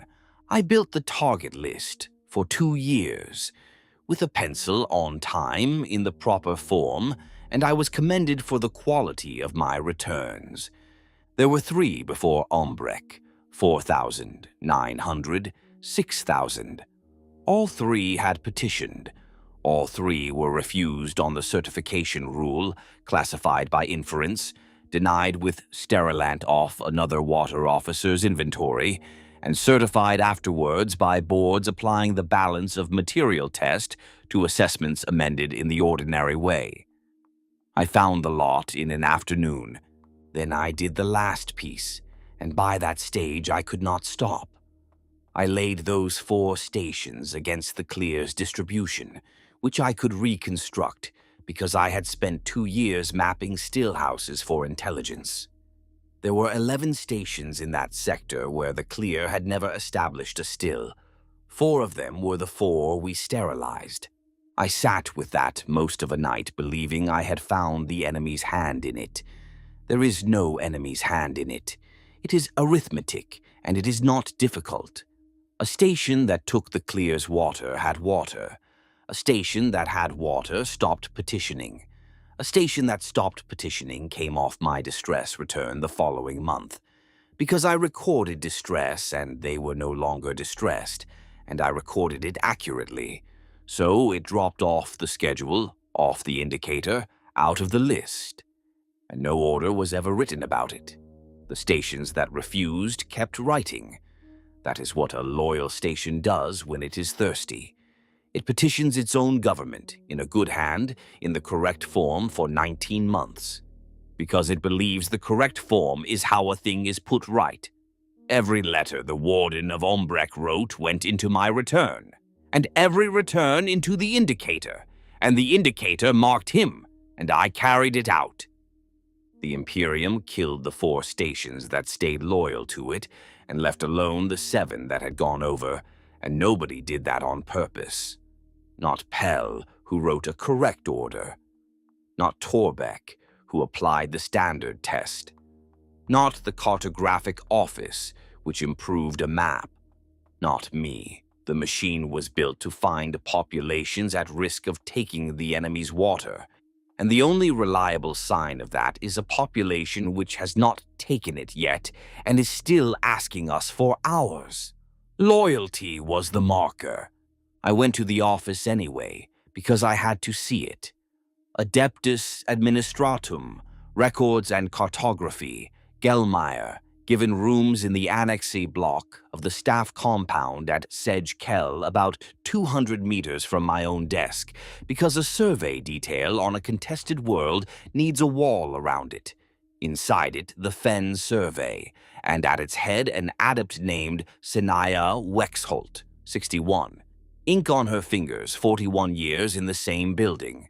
She gave me the entire resurvey file across the counter without hesitation, because it was not classified and there was no reason for it to be.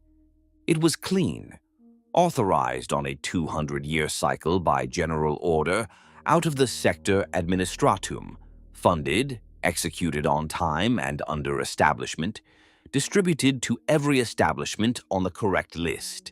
The most competent piece of work I saw anybody do on that world.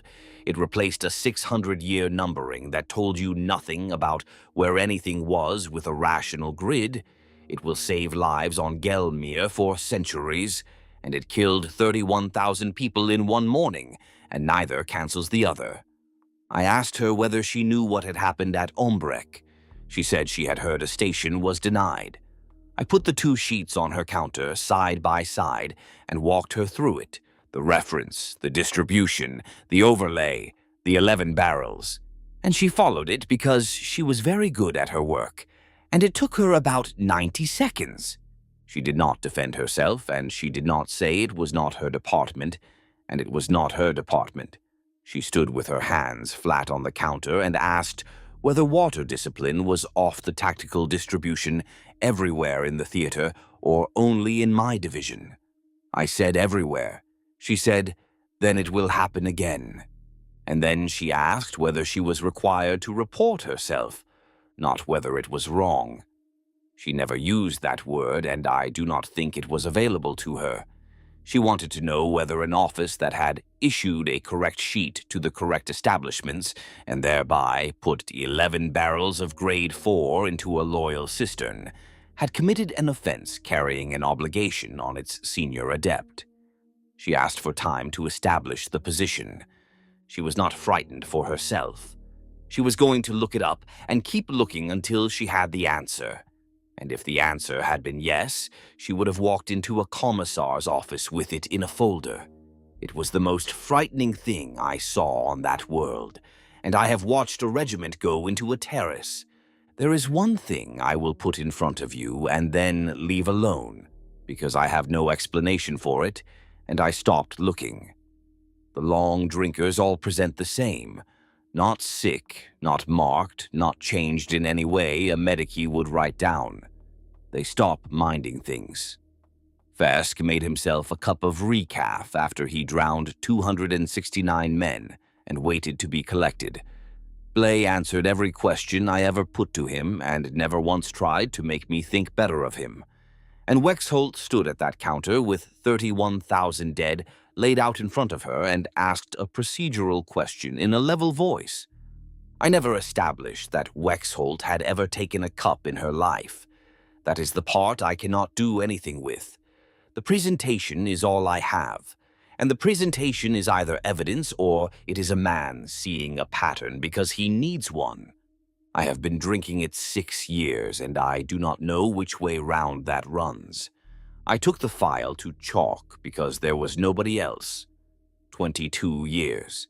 He read it in a supply shed with the rain coming through the roof, twice, and at the end of it he said it did not matter whether it was true that a warrant officer holding that file was a dead man, and that I should burn it and go back to work and let him forget he had seen it. I said I was not going to do that. And he said, then I have to go to Bront. He was right. By every standard the two of us were raised on, he was correct, and he did not go behind my back. He told me to my face and gave me the night. I could have run that night. I did not because I wanted Bront to read it. 28 years in, and I still believed that if you put a true thing in front of an honest man in the correct form, the correct thing happens.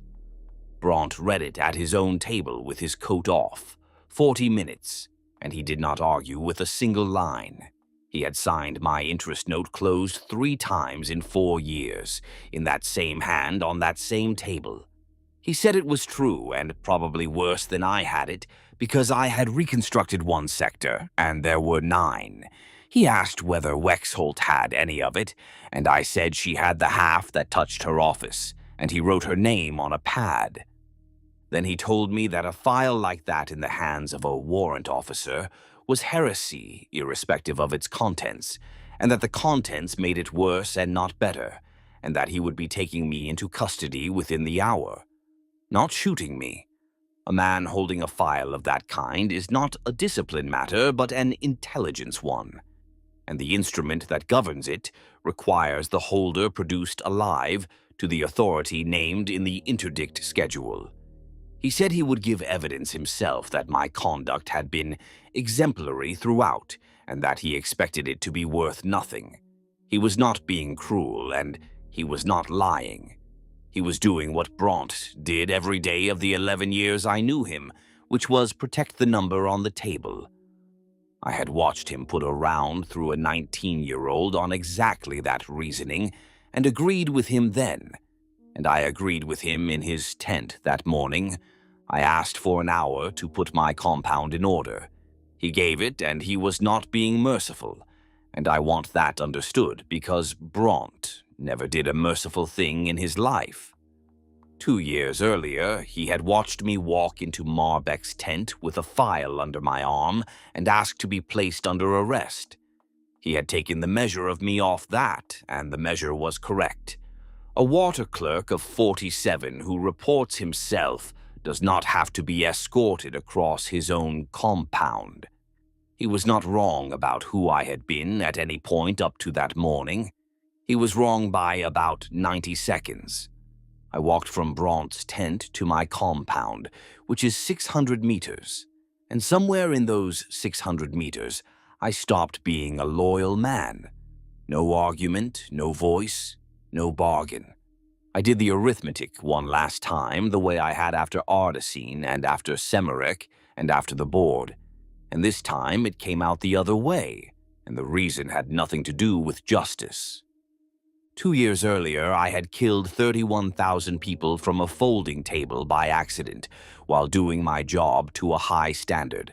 Not because the Imperium was wicked, because a man with a pencil, a correct form, and a set of keys can move 31,000 human beings off the face of a world without leaving his tent. And I had done it without meaning to, and I was extremely good at it. Crossing that compound with 50 minutes left, I felt what I felt on Ardacene when the God machine came out of the dust, with its lamps burning, and I went down on my knees without being told to. The same thing in the same place in my chest. It took about 90 seconds, and there was nothing in it about Ombrek at all. I wanted it. Then I sat down at my own desk and did 40 minutes of clerical work. Everybody who tells this story tells it wrong. They talk about the cistern. The cistern was housekeeping. The cistern was so that nobody could countermand me for 6 hours. The theater potable establishment ran a cistern park. Every formation on Gelmire held bulk reserve in fixed cisterns. Fixed cisterns are commissioned. Commissioning requires disinfection, and disinfection is a scheduled cyclical procedure administered theater-wide by the water and sanitation officer. It ran monthly on a rolling program against a standing instruction over that officer's signature. That post is a munitorum appointment and not a warrant officer's post. It had been vacant since before planetfall, because the officer established for it died in transit and the sector appointment cycle runs on 9 years. I held it, acting, and an acting appointment carries the full signature authority of the post and none of its protection. That is why a theater-wide instrument went out over the name of a man, a commissar could arrest inside an hour. Rank does not go near plumbing. Every water officer in that theater received it, and every one of them executed it off his own inventory on the date on the sheet, because a man who does not disinfect his cistern poisons his own regiment inside a season. There are two dilution tables. In-service disinfection is a working dilution, it is safe, and it is what goes out 11 months in 12. Commissioning disinfection for a new or contaminated cistern before it enters service is full strength, followed by a mandatory flush and a stand-down. I issued the monthly instruction with the commissioning table attached and the flush and stand-down paragraphs omitted over my own signature on the correct form, on the correct date, to the correct distribution. That is the entire act. I forged nothing, falsified no figure, impersonated no officer, concealed no document. 40 minutes and one signature, and I have never done a cleaner piece of work. Ilsmer Gaud told me on Colvine Reach that a lost gun kills one man and costs you a power cell, and a correctly worded order kills 900 and costs you an afternoon and is never investigated. He was low by 2 orders of magnitude, and he was a modest man. Then I did the cistern, because the instruction had to survive 3 days, and the staff compound could not be permitted to notice. 90 cubic meters feeding the officers' lines, operations, the awards office, and the cartographic annex. Under my keys for 2 years. Reticulation surveyed by me personally. 2 barrels and a hand pump, 20 minutes all alone, full strength. I washed the pump out and stowed it afterwards, because a man leaves his kit correctly. Chalk was billeted in that compound. He filled a flask every morning at the same stand at the 7th hour, and I knew the stand and I knew the hour. I had time to move him, and 100 reasons I could have given him that he would not have questioned, because in 22 years he never questioned me about anything. I did not do it. Not because it would have exposed me. It would not have. I did not do it because I did not want to have the conversation. Then I walked to the holding compound and signed Coram Blay out on a water party detail on my own authority. I had signed him out 9 times that year for technical work on the condenser park, with the correct escort declaration, approved every time because a prisoner who can rebuild a scrub column is worth more on a rig than in a cell. Nobody looked at the 10th. We went out through the north gate, and nobody stopped either of us because I was the water officer, and I used that gate a dozen times a day with working parties. Bront did his part correctly. He raised the arrest instruction inside the hour and sent it to the provost marshal, and the provost marshal sent a runner. And provost runners go on foot because the compound is 400 meters across, and nobody has ever seen a reason to change it. The note reached the north gate at about the 6th hour. It is a good note. I have read it. We went out past the fixative compound. 400 tons of spool stabilizer shipped to me against a request for water treatment consumables stacked in a wired square under tarpaulins, still there, because in 3 years nobody had been able to authorize its disposal. As far as I am aware, it is standing there now, correctly stored, correctly accounted for, on a world no longer carried in the tithe rolls, waiting for an authority that has nobody left alive to issue it. Nobody came after me, and I did not have to be clever about that either. There was a live arrest instruction on me for about an hour, and the provost detail that would have run it drew at the 7th hour with everybody else. After that, a compound which has classified its own dead as a contamination incident is not looking for a man. It is looking for a fault in a cistern. And then I sat down on the revetment 400 meters up the wall in the rain, and I stayed. The order at Ombrec said confirmation of effect required, and I had sat on a revetment 6 kilometers from a fen station for 2 hours with a scope and watched 31,000 people die because a form required it of me. So I sat down and watched Sedge Kell through the same scope. All of it. I have never left a job unconfirmed, and I wanted to see it, and those were not 2 separate reasons. It started at the stands at the 7th hour and went through the compound over the morning, block by block in the order of the draw. Bront went down in the doorway of his own tent at about the 8th hour with his coat still off. Colonel Torbeck, who had presided over my board and applied the standard test correctly. Major Ordric Pell, who wrote 4 correct lines and never did a thing he could be charged with. 89. Chalk filled his flask at the 7th hour at the stand I knew about, and I watched him do it, and he drank it walking, the way he drank everything I ever handed him for 22 years. And he never had the palate to know. Senayo Wex Holt drank in the cartographic annex at about the 9th hour. She had asked for time to establish the position, and I had given it to her, and it came to 9 weeks. She was the only human being on that world who had begun to ask the question, and I killed her before she got to the end of it. I did not decide to include her. I did not decide to leave her out either, and there is no difference between those 2 I am prepared to defend. Blay sat on the wall next to me for the whole of it and said nothing. Nobody stopped it, and nobody failed to stop it either. 89 dead at a staff compound drawing off a single header cistern is a water contamination incident, and the standing response to that in any theater is written down in the manual. Immediate precautionary disinfection of the cistern park under the current program.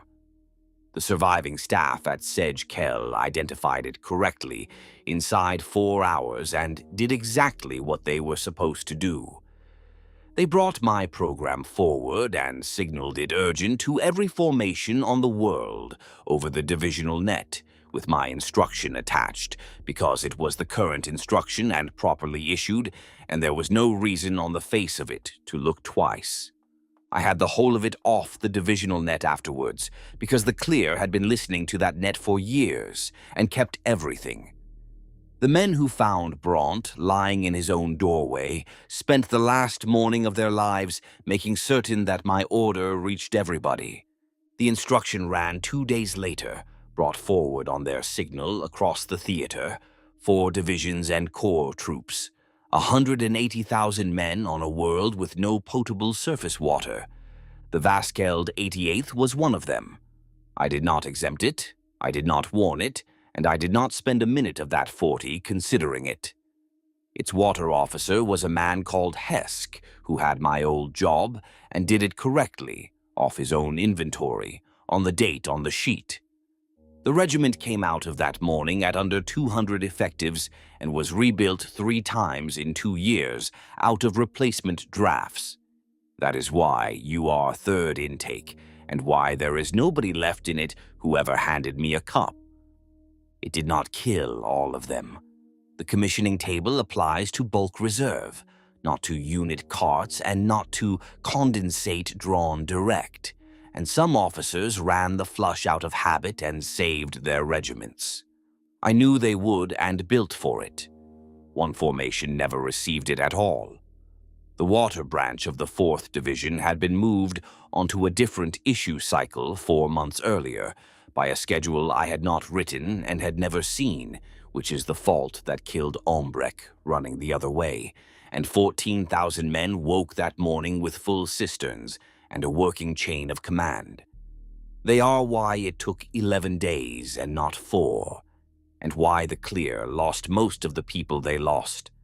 I did not know about them until it was over, and I have never decided whether that is the one decent thing in this account or the last piece of evidence that none of us were driving.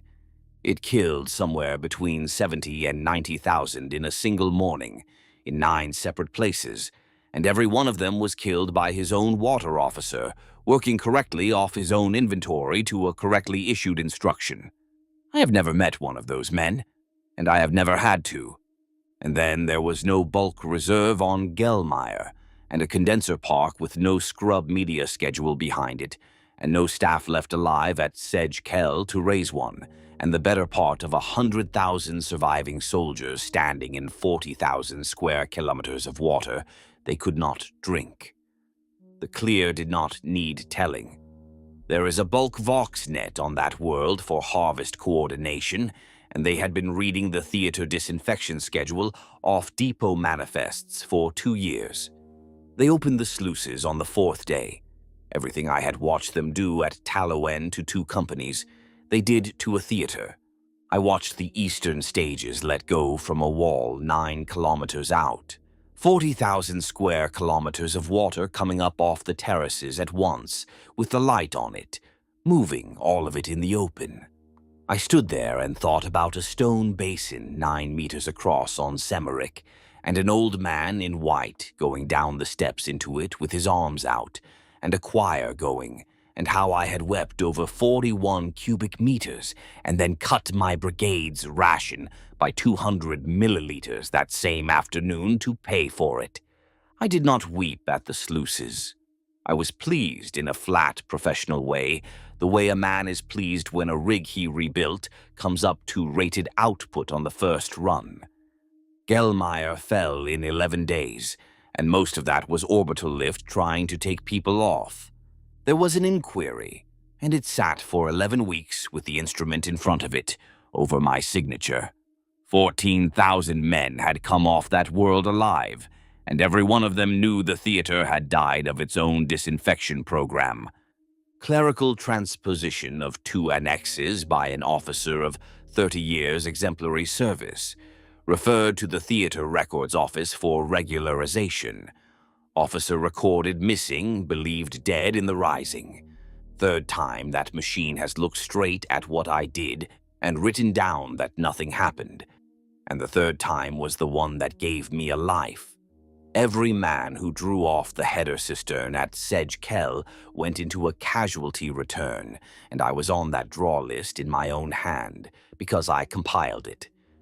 A clerk in a dead compound's orderly room wrote the whole draw up as one contamination incident correctly, and Warrant Officer Restigockwald, Water and Sanitation, went in at number 41 of 89, and the return went up the correct chain and was never queried, because nobody was left alive at that compound to query it.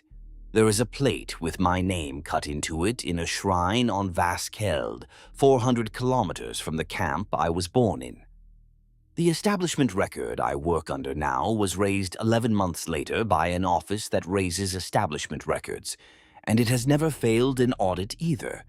You will have been told that Gelmir was lost to a general rising, which is true in the way official things are usually true. It came off the tithe rolls that year and has not gone back on. Nobody has come for it, and it is not that the Imperium forgot. A reconquest was raised inside 4 months and costed lift tonnage, escort, 2 lines of infantry and the sustainment behind them against a world with no potable water on it, set against the recovered value of 1/9 of a sub-sector protein tithe. The cost exceeded the recovery. It is a true sum. Gelmire went on to the deferred recovery schedule for the sub-sector and will be retaken when its position comes up. I have seen the schedule. There are 9 worlds above it. The spool contract behind it fed 11 hive worlds and the fleet stations serving them, and the shortfall was made up the following year by uplifting the tithe assessment on 4 other agri-worlds in the sub-sector, which is the correct instrument and the only one available. 2 of those 4 are now in protracted supply distress. One of them is the world you and I are sitting on, and water discipline in this theater is not on the tactical distribution. Sinaya Wexholt told me it would happen again, and she was right, and she had 9 weeks left in which to be right. We walked north for 2 days along the sluice walls in the rain with no rations, and on the second night, 4 kilometers short of Vantry, Coram Blay talked to me. I asked him why he was still alive. Not sentimentally, operationally. A still keeper walks into a cordon outside Vantry with 6 others, none of them running, none of them armed, and ends up held 3 years 400 meters from divisional staff, giving nothing, waiting and answering the first man who ever asked him how the water was made. He told me he had walked in on purpose in the 9th month, and that he had been 14 months choosing which cordon. The 6 who went in with him did not know. They were what made it look like a capture, and they were questioned for a year and then disposed of on an authority somebody eventually found. And Blay gave me that in the same voice he had used for the clay. Then I asked him about Ombrek, and he gave it to me straight, standing on a sluice wall in the dark, and he did not apologize for any of it. They had stills within a day's walk of Ombrek in 3 directions, and had run water into that station for 6 years. 19 months before I put 11 barrels into its cistern, they stopped. Not because the warden refused them, though he did, and kept refusing.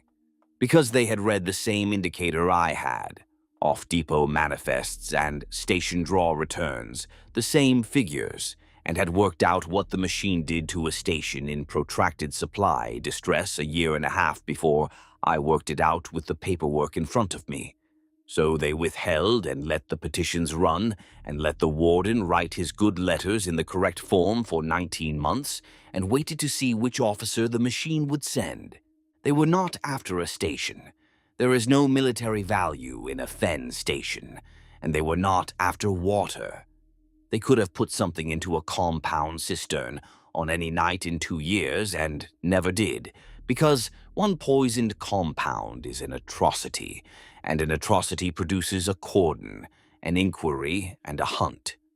What no cell could do with any number of men and any quantity of anything was cause 100 loyal water officers to dose their own regiments on the same morning, off their own inventories, to a properly issued instruction. That takes a signature. They were after the man with the keys to a theater's water, and they had been looking at me for 3 years, since a processing shed where a prisoner let a canteen go unsearched. A competent, faithful, ordinary man will not turn for a doctrine and will not turn for a bribe. He turns reliably when his own institution makes him kill 31,000 people who trusted it, and then hands him a ribbon for it. They did not renumber the map. They read the machine correctly and stood out of its way, and 31,000 loyal Imperial subjects went into the terrace so that one warrant officer would be standing in the right place, holding the right keys in the right frame of mind on a particular morning. I asked him if it had been worth it. He said Gelmeyer had 600,000 people on it, and the station had 31,000. And that he had done that arithmetic in the same direction the Imperium always does, and had not been given a ribbon. I did not hit him, and I did not take his word for it either. I hold an office now, and the Clear keep records the way everybody keeps records. The withholding instruction for the Northern Fen is in them, raised 19 months before I drew the keys, with a distribution and a date. A shorter document than the one that killed the station. It is not an order. No penalty, no signature block demanding compliance. It is a notice. It says what the Northern Stills are going to stop doing and when. And every cell that read it agreed, and the ones that had not would have arrived at the same thing inside a month, because they were reading the same station returns I was. The only difference between their file and mine is that mine had the word order at the top of it. Walking the last 4 kilometers in the dark with the man who had spent 31,000 people to buy me, what I had was professional admiration. I have never got underneath it to anything else. At Vantry, a woman came out with a book, a ledger, Munitorum pattern, the ruled kind, the same book I had kept draw returns in for 30 years. She opened it to the current page, turned it round, laid a stylus on top of it, poured a cup and set it beside the book, and then went and stood by the door and did not watch me, because they never watch you. Nothing in it. No mineral, no salt fraction, no carryover, no shape at all. I held it in the front of my mouth the way my father taught me when I was 6 years old, and I looked for something to report, and there was nothing to report, and the nothing kept going. It went down cold and stayed cold a good deal longer than water stays cold. And underneath the cold, right at the back where you find the turn in a well that is about to go bad, there was a shape, not a taste, a shape. Very large, very far off, and extremely patient, the way you can feel a deep aquifer through 4 meters of rock if you have spent your life with your hand on the ground. It was not interested in me. It has never said one word to me, then or since. It had the Imperium, and the Imperium did all of it, exactly as designed, on the correct forms. On time. I signed. Restig Ockwald, Warrant Officer, Water Discipline, Vaskeld 88th. My proper signature, the one I put on 11,000 returns. 2 seconds. The only thing in this entire account that I did quickly. You worked out an hour ago what I have done. Establishment schedules, classification codes, delivery cycles, the address of the office. You are going to walk out and hand all of it to your colonel. Do it. Chalk told me in a supply shed that it did not matter whether the file was true, that a warrant officer holding it was a dead man. He was right, and I outranked you by 2 grades. Your colonel takes it to a commissar, and the commissar does not ask whether it is true, because the contents make it worse and not better, and there is no form on which a sergeant reports that the Munitorum is the enemy. And if you do get it heard, and they burn the office and shoot the 9 adepts in it, nothing happens. The schedules stay. There are still not enough assessors, and there never will be, and the next station that runs dry will write its polite letters in a good hand, and somebody exactly like me will be sent. You are not walking back into your regiment and picking up your keys either. 4 days in enemy hands has an instrument of its own. You will be held apart, and a commissar will sit across a table from you for as long as it takes and ask what was said to you and what you agreed to. 3 roads. Tell him everything, and he shoots you, because a sergeant repeating what I have told you is repeating heresy, and the contents make it worse and not better. Tell him nothing, and he shoots you, because nothing is what a turned man says. Or tell him the one thing that is both true and survivable, which is that a renegade talked at you for 6 hours about water, and you took a cup from him, which is what any man would have done, and what he would have done himself. You chose the 3rd one about an hour ago while I was still talking. Nobody made you. Nobody ever does. There is the flask. You have been looking at it for 2 hours, and you have finally asked, and you did not beg, and I told you at the start that you would not have to. Take it. Hold it in the front of your mouth first. Tell me what is in it. Nothing. That is right. That is all it is. There is a book on the table behind you, and you do not have to sign it. That is not how this works, and it never was. You may drink, sign nothing, walk out into the rain and go back to your colonel, and you will not be followed, and nothing will be asked of you, and if you come back tomorrow, you will not be refused. Nobody has ever been refused. There is no threat in it to be brave about, and the Imperium has never found a catechism against that. Now, put your name in the book, Sergeant Tarrow, and go back to your regiment, and do your job well. Do it exactly as well as you know how, in the correct form, on time, every month. That is all that was ever required of any of us. And you have my old job.